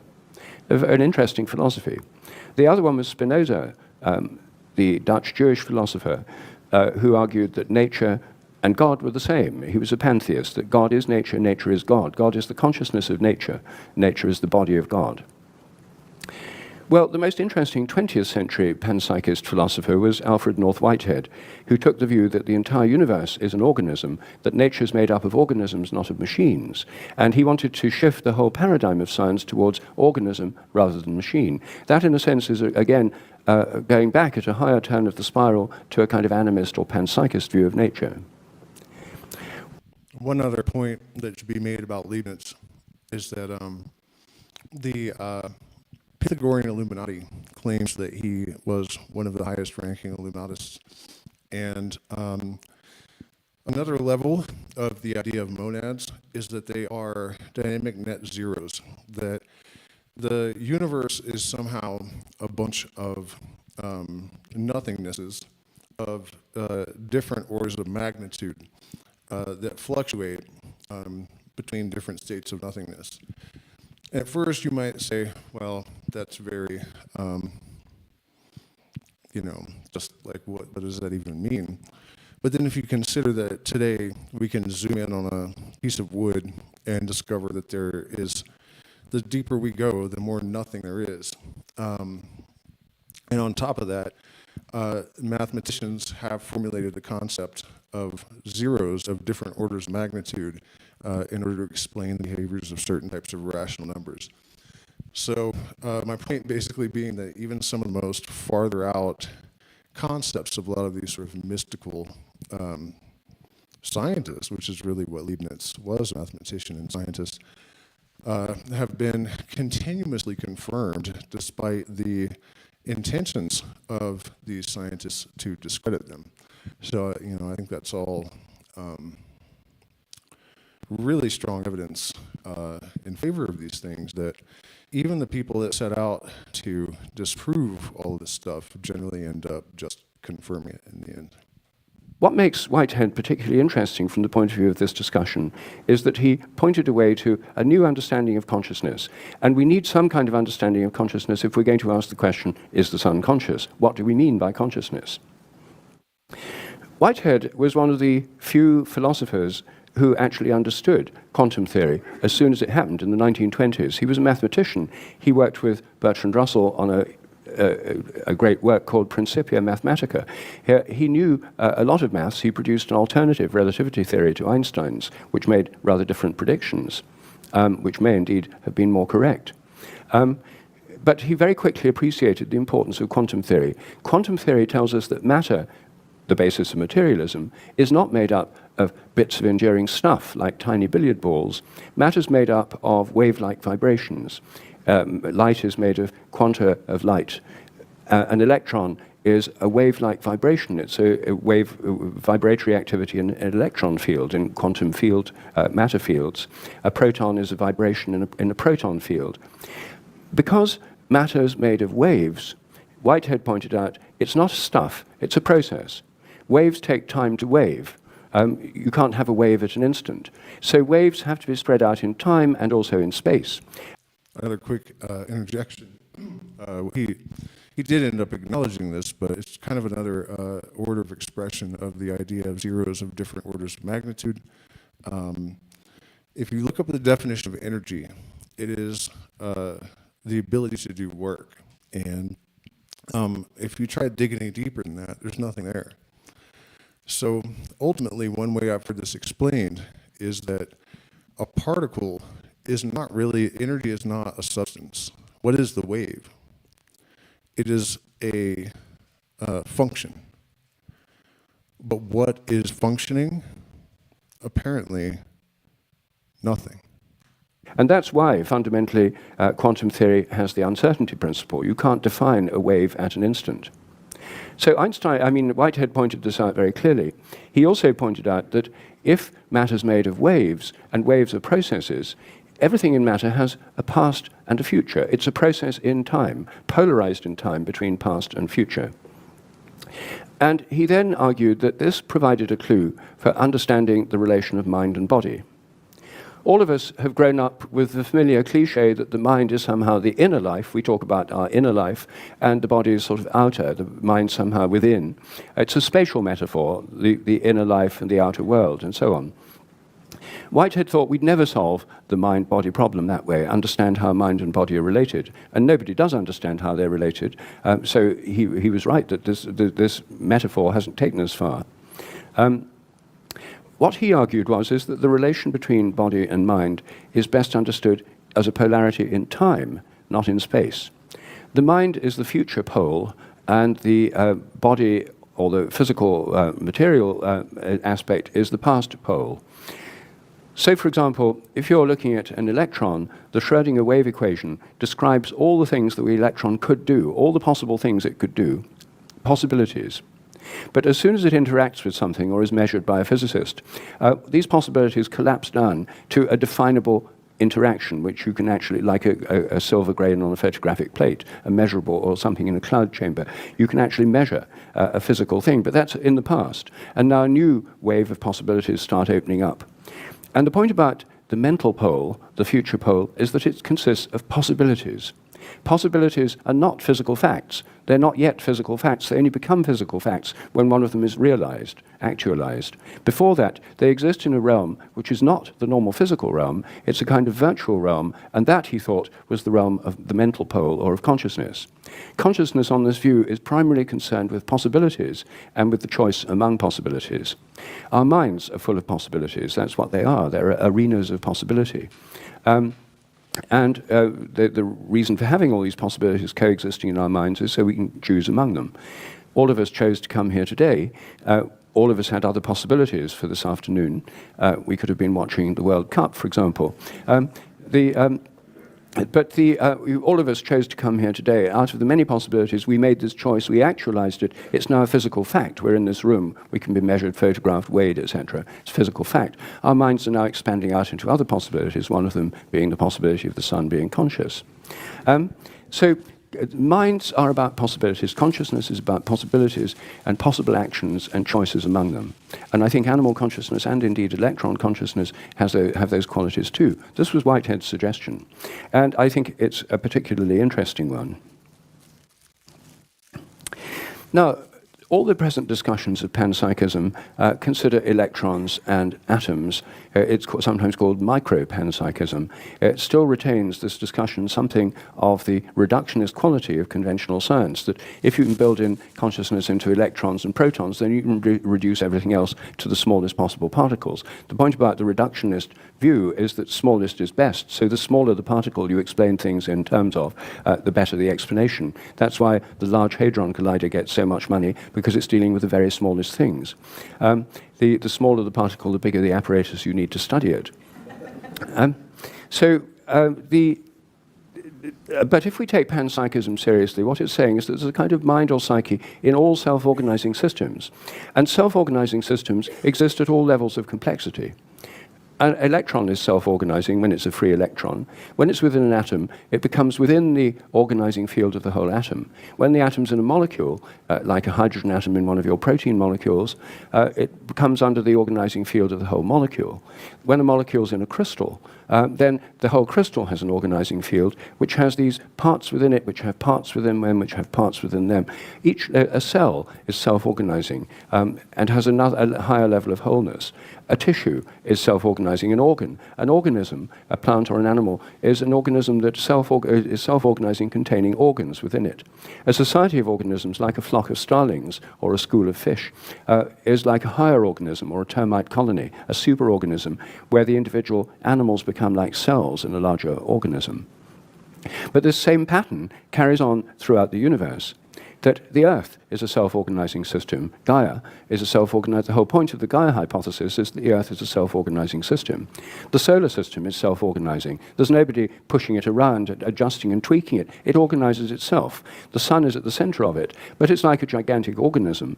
And just as the Earth has a magnetopause around it, like a membrane, so the whole solar system has a kind of membrane around it, the heliopause, which, like the Earth's, with the solar wind, the galactic wind interacts with this kind of membrane around the whole solar system. The whole of that solar system is a kind of electric organism, not just the sun itself, but within this membrane of the heliopause. And it's in turn within the galaxy, which is a self-organizing system with these vast electric currents and magnetic fields that we've been hearing about today. At each of these levels, there's a wholeness that's more than the sum of the parts, and they're self-organizing systems. Now, let me say, just as a side, to prevent this sort of misunderstanding or confusion, this idea of panpsychism applies to self-organizing systems. It does not apply to systems that are not self-organizing, i.e. chairs, tables, motor cars, computers, and so on. These are not things that organize themselves, they're organized by us, and that's why we have factories. If we didn't, if a computer was self-organizing, you'd be able to grow them in computer farms rather than make them in computer factories. So those are composites put together by us. It's like the difference between a mixture and a compound that we all learned about in our elementary chemistry lessons. A compound is a self-organizing system. A mixture is things just put together. A computer has, machines in general have functions that the different parts contribute to, but they're not self-organizing, and in that sense are not likely to be conscious. But when we then turn again to the sun, the sun is a self-organizing system, and if we take a panpsychist view seriously, then the idea of the sun being conscious is something we just have to consider as part of this shift in worldview from the mechanist, materialist worldview to an organismic or panpsychist worldview. In 1996, with a small American foundation, the Lifebridge Foundation, I helped organize a small symposium in Devon at Hazelwood House over the summer solstice on Is the Sun Conscious? We convened a group of about a dozen people, people who are skilled in mythology, cosmology, physics, psychology, and so on. And we discussed, is the sun conscious? Well, of course, none of us knew, but we thought it was interesting to talk about. The first day we discussed, could you prove it's conscious, or what would it mean for the sun to be conscious? And then the second day we moved on to the question, assuming the sun's conscious, what does it think about? So let me come first to the question of the possibility of the sun being conscious. As soon as you move beyond the cerebrocentric view of consciousness, dating from the 17th century, which took consciousness out of the entire universe and crammed it all inside human heads, as soon as you realize that that's actually a rather modern view, and it's not as if it's been very successful, because no one understands how the brain generates, that's the reason for the heart problem, then the question, it becomes clear that consciousness doesn't have to be associated with brains. The fact that the sun's large and hot is no debarring it from consciousness. What would be one criterion for it is that if the sun is conscious, it has to be able to make decisions among various possibilities. It probably doesn't have much freedom in deciding on its orbit. There's no one suggesting that the sun's orbit is, well, at least some people are suggesting that the sun's orbit might be under its conscious control. I come back to that later. But the principal way in which the mind of the sun might interact with its physical activity is through its electrical activity. The main way our minds interact with our brains is through the interface of the electromagnetic fields within our brains. We know that alpha waves and other gamma waves and theta waves and so on are associated with different types of consciousness. There's a great deal of evidence for the electrophysiological basis of our mental activity. So the interface between our minds and brains is through electrical patterns. There's a general consensus about that, however we explain consciousness. And you can affect people's consciousness by electrical or magnetic stimulation of the brain.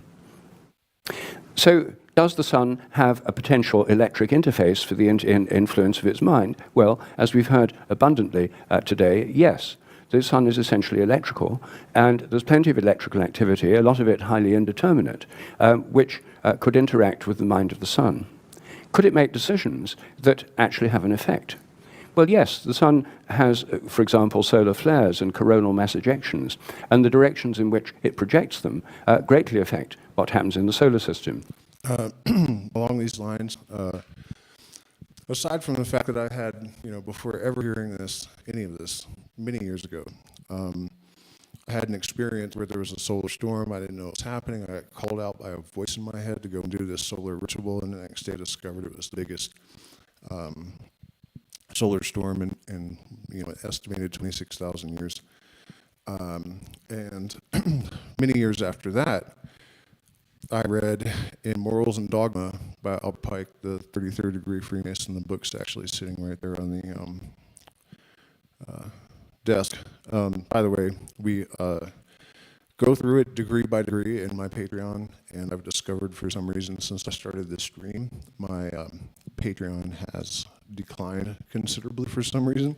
I don't know if this pissed people off or what, but consider joining it and help me build it back up. But in that book, he says many Masons have never entered a temple. They received their initiation on the rays of the sun. If the sun directs one towards the Earth, particularly if it had a large coronal mass ejection directed towards the Earth, it would cause massive outages of our power systems, a collapse of our entire industrial structure probably for months on end. It would cause the shorting out of transformers, and you couldn't replace them all because you'd have to make new ones first. So the sun does indeed influence what happens here on Earth, modulating it both in 11-year cycles and in more subtle ways, as Piers Corbyn was telling us earlier, that his models are all based on solar activity and their effects on the climate. So we know that the sun influences events here on Earth and probably modulates things throughout the entire solar system through the kinds of cycles it has, and at the moment the strength of the solar cycles, as Piers said, is particularly weak. There was a period in the 17th century when there were almost no visible 11-year cycles, the so-called Maunder minimum. So the sun is not like a clockwork thing that just goes on predictably. It's extremely variable, and no one knows what it's going to do next, which is why NASA has the space weather forecasts, because it affects the Earth. You can't predict it. So yes, there's plenty of scope for the mind of the sun to interact with the sun, influence its activity, and in turn influence the activity of various things throughout the solar system, including our life here on Earth. There are a number of people who've begun to discuss this. The most eminent is Greg Matloff, who is an American astronomer, who wrote a book recently called Star Bright, Starlight, about the consciousness of the sun, what he calls the volitional star hypothesis.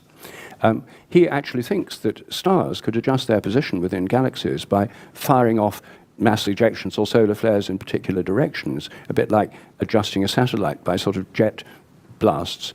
And the reason why that's interesting is because, you see, the standard model, as probably everyone in this room is aware of, much more so than most groups of people, the standard model only works on its gravitational basis by inventing large amounts of unobserved dark matter and titrating them in exactly where needed to make the equations balance. The fact that you can't explain how galaxies function without all this extra dark matter, 5 or 6 times as much matter as is known about by regular means, is a fudge factor of enormous magnitude used to explain galactic structures. If galaxies are self-organizing systems, their electric currents, the mind of the galaxy influencing those, and the volitional stars having some control over how they move, then all this dark matter would become unnecessary. So if the sun is conscious, then clearly similar arguments would apply to other stars. All those stars in the galaxy might be conscious too. But then the entire galaxy might have a mind, a galactic mind, which would be like the body, controlling the body of the whole galaxy with its vast electric currents, in which the stars and the solar systems are a bit like cells in a body. So then even galactic clusters might have minds.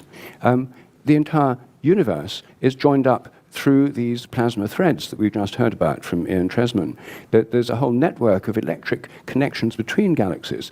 The entire universe is like a gigantic brain with kind of nerve connections between all these ganglia of galactic clusters, and the whole thing could be interacting with the cosmic mind. The idea of a cosmic mind is not a new idea. It was in the ancient world. It was called the world soul, or the anima mundi. Plato talked about this in his writings. It was a major feature of Plotinus and Neoplatonism, that the entire cosmos is conscious and has a soul from which the souls of all the things within it, we'd now say the organizing fields of all the things within it, are derived by some kind of fractalizing process within it. From the whole, it sort of buds off lower levels of self-organizing systems inside itself. How would the sun remember, or how would a galaxy remember, or how would the cosmos remember? We're used to the idea that memory depends on traces in the brain, memory traces that are supposed to be in synaptic endings or in molecules. As I show in my book, The Science Delusion, the idea that memories are stored in the brain is one of the 10 dogmas of science. There's very little evidence for it. It's simply taken for granted by most people because it just seems like common sense. But it's surprisingly difficult to show this, and people have been trying in science over 100 years to do this and failed over and over again. And I think the reason they failed is that memories are not stored inside the brain. He may be about to say this, but a great way of looking at this, the idea that the body dies, but the energy or soul or consciousness does not. Physicists tell us that no information is lost at the quantum level, but at the level of the thermodynamic scale, it is. So body disintegrates, energetic level, information is retained. I think the brain is more like a TV receiver than a video recorder, and it tunes in to influences from its own past states, which travel by the process I call morphic resonance, the influence of like upon like within self-organizing systems across space and time from the past to the present. I don't have time to explain this whole morphic resonance hypothesis now. Some of you are familiar with it, probably some of you are not familiar with it. But in essence, it's the idea there's a kind of memory in all nature. The whole universe has a kind of memory. The laws of nature are more like habits that evolve along with the evolving universe. And all self-organizing systems have a collective memory. Each animal species draws on a collective memory of its kind. And individuals have their own individual memory because they're more similar to themselves in the past than to anything else. Each one of us is more similar to ourselves in the past, which is why we have our own names. But we're similar to other people to varying degrees, which is why we tune into a kind of collective memory as well. The difference between individual and collective memory is one of degree, not of kind. So I think that these principles would apply to suns, that our sun would tune into a collective memory of other suns and collective memory of other solar systems. There could be other solar systems somewhere in the universe like ours. There could be other planets like ours that have evolutionary processes somewhat similar to ours. By morphic resonance, we could be influenced by them and they could be influenced by us. And so the sun might well have its own memory through self-resonance, just as we do, according to this hypothesis. It also tunes into a collective memory of other sun-like stars with their solar systems. So the sun being conscious doesn't mean that it doesn't have a memory because it's too hot to have memory traces. No, the sun could easily have, it would follow from this way of looking at things that it would indeed have some kind of memory.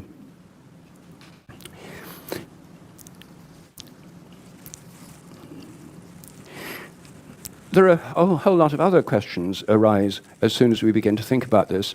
How is it that the sun knows what's going on in the solar system? What's actually the basis of its knowledge? And does it have organs of perception? It's generally taken for granted in traditional societies that the sun knows what's happening on Earth. And the sun is usually portrayed as having an eye, the eye of Horus in Egyptian mythology, for example. And the idea that the sun is an eye is a commonplace in many cultures. In Malay, for example, the word for sun is matahari, which means the eye of the day. And we have the very same concept in the name of the flower, the daisy. The daisy looks like a sun with the central yellow bit and the petals coming off from it. And daisy is short for day's eye. That's what daisy means. It's a kind of model of the sun or an image of the sun. So how would the sun know what's going on within the solar system? Hold on now. One thing I want to add to this idea that mind is everywhere, that it's a unified field. One of the ways that expresses it are these weird clues that aren't really deliberate clues. They're more like metaphors that exist because of the way the universe is constructed. So, soul, sun, if you put a U in it, it's soul. So your individual soul is the consciousness of the sun with you, your individual ego or sense of self. And, you know, that's kind of, you can dismiss that as lunatic logic. But I think if you for example, go through my channel and you look at Mercury, gold, and Mercury, the planet and the sun, these sort of relationships I've outlined, there are so many examples of this kind of like metaphorical and allegorical sort of leakage that it really does support the idea that there's a sort of veil that functions as a sort of Fourier transform that sort of translates the ideal into the actual. And so the universe has this sort of residue of metaphorical and allegorical clues to its true nature as a mind or an expression of mind. Well, one way would be through the electromagnetic field. The electromagnetic field on the Earth, which we're all part of now, it includes all the radio waves in this room, all the things going on inside our brains, electrical changes, everything that's happening on Earth is within the Earth's magnetic field, and that's within the magnetic field of the sun. It's possible that the sun can directly know what's happening through the electromagnetic field. That may be the interface, its sense organ. This recalls an idea of Isaac Newton's, one of his most interesting ideas, in my view. When Newton was trying to think about the nature of gravity, he couldn't work out how matter could attract other matter across empty space. And in fact, he came up with the idea that empty space wasn't just a kind of blank, neutral container. It was, as he put it, the sensorium, the sense organ of God. He thought absolute space was God's sense organ. God is omnipotent and omniscient, knows everything. How does God know everything? Most people who believe in God, I believe in God myself, you take it for granted there's a kind of divine omniscience, but Newton was one of the very few people who thought about how it might work. And he thought one way it worked was through the gravitational, the gravitation and absolute space were closely linked. God's sense organ was absolute space, therefore he knew where everything was, how fast it was moving, and where the entire contents of the whole universe at any given time. This is actually incredibly important in my view, because a lot of people are turned off by the fact that I try to do exactly what Isaac Newton did, to try to look for the physical mechanisms that allow these things to happen, because they see it as a kind of denial, I guess, of the idea of something like God existing.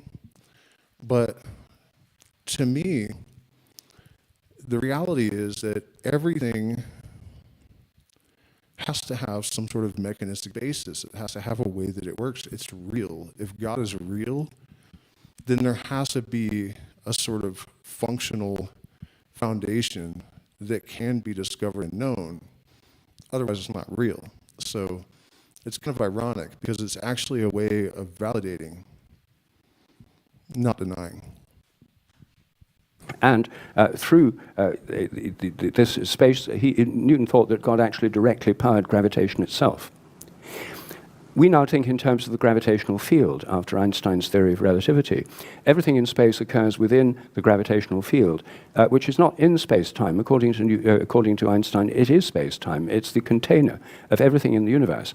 It's a bit like the world soul, the anima mundi, in these older world views, which contains all things, and in a sense knows all things, because everything registers in this gravitational field. Through the gravitational field, the positions of every object in the universe and their interactions are there. They're in that field. If there were a mind associated with that field, it would know all these things. The activities, the changes, the dynamics, the choices, and the interactions from moment to moment are mediated through electromagnetic fields. So if the mind of the sun were to know what's going on in the solar system, it would be through the electromagnetic field. And if the mind of God were to know what's going on in the entire universe, it might be through the universal electromagnetic field as well as the universal gravitational field. And the electric universe theory fits extremely well with this way of thinking because it provides an infrastructure, a basis for these kinds of interconnection throughout the whole universe. The other aspect of the sun, just one or two final point, is that it may be mainly concerned with its interaction with the solar system, its extended body, but it may also be concerned with its peer group, other stars. We don't know much about the way stars communicate with each other within the galaxy. They can certainly communicate through light and distantly through gravitation. The tidal pools of all the planets on the sun affect it. It's sensitive to everything happening in the solar system through gravitation alone, as well as the electromagnetic interactions. But other stars may be interacting with each other. They may be in relationships. We don't know anything about this. Because we assume they're just all unconscious, just stuff, hydrogen bombs, then these ideas simply haven't been discussed. Now, how would one investigate this? Well, I don't know. I've been trying to think of empirical tests for the sun's consciousness. One such possible test would be through interactions with it. My own ideas about the sun being conscious were triggered, I have to admit, by when I was about 17, I read Fred Hoyle's science fiction book, The Black Cloud. Some of you may have read it, where human beings are interacting with an intelligence within a kind of plasma cloud. And how they interact is by they send messages and they get messages back. That's how they know that it can think or be conscious. A lot of people actually do send messages to the sun. When I lived in India, where I lived for 7 years, it's a standard practice among Hindus to chant a mantra to the sun, the Gayatri mantra, a major yoga exercise, one I do myself every morning, Surya Namaskar, salutation to the sun, is a salutation to greet the sun in the morning. And there are many prayers addressed to the sun, thanksgiving and prayers. In shamanic cultures, some of them are addressing the sun. Already, there are people out there, millions of them, actually, as they believe, consciously interacting with the sun. I'd start by asking them if they'd ever received any messages. Actually start not by reinventing the wheel, but actually take seriously practices that people in different cultures throughout the world have been doing traditionally for a long time.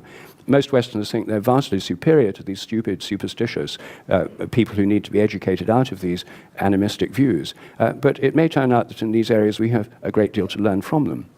It's possible then that if there is a way of interacting with the sun, it might be possible to send messages to the sun saying, please show us a sign, and could you, if you get this message, have a pattern of solar flares such that we can detect them easily.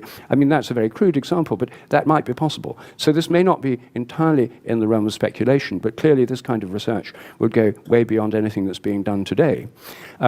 It would also, I have to add, what makes it more feasible is that it would be a great deal cheaper than solar probes and satellites. As soon as you look at anything holistically, it becomes much cheaper. Holistic science is not only more fun, but much less expensive than reductionist science. I offer these thoughts, but I'm sure some of you are feeling very skeptical about this, rightly so. But if we're going to be heretics, if we're going to push out this electric universe model, I'd just like to see how far it can go. And I think it can take us a great deal further than any of the rival cosmologies on the market. And that's one reason I find it so attractive. Thank you.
Well, that was all completely mind-blowing in a sense, and I don't mean this in an arrogant way, but completely expected.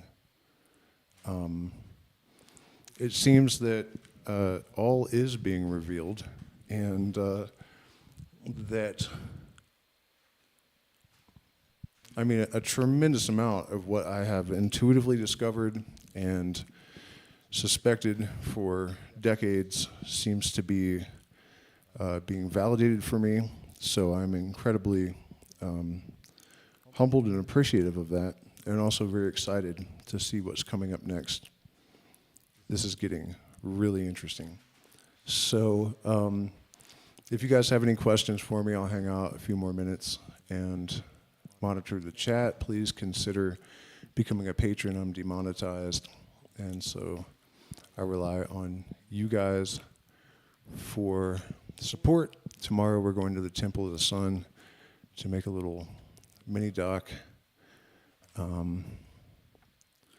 wow, you guys, this was really kind of beat my own expectations, I guess. Really quite remarkable.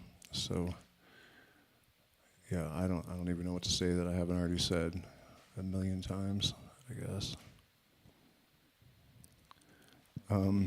Yeah, so consider supporting the channel, become a patron. Questions in the chat here, let me refresh because I have a terrible lag.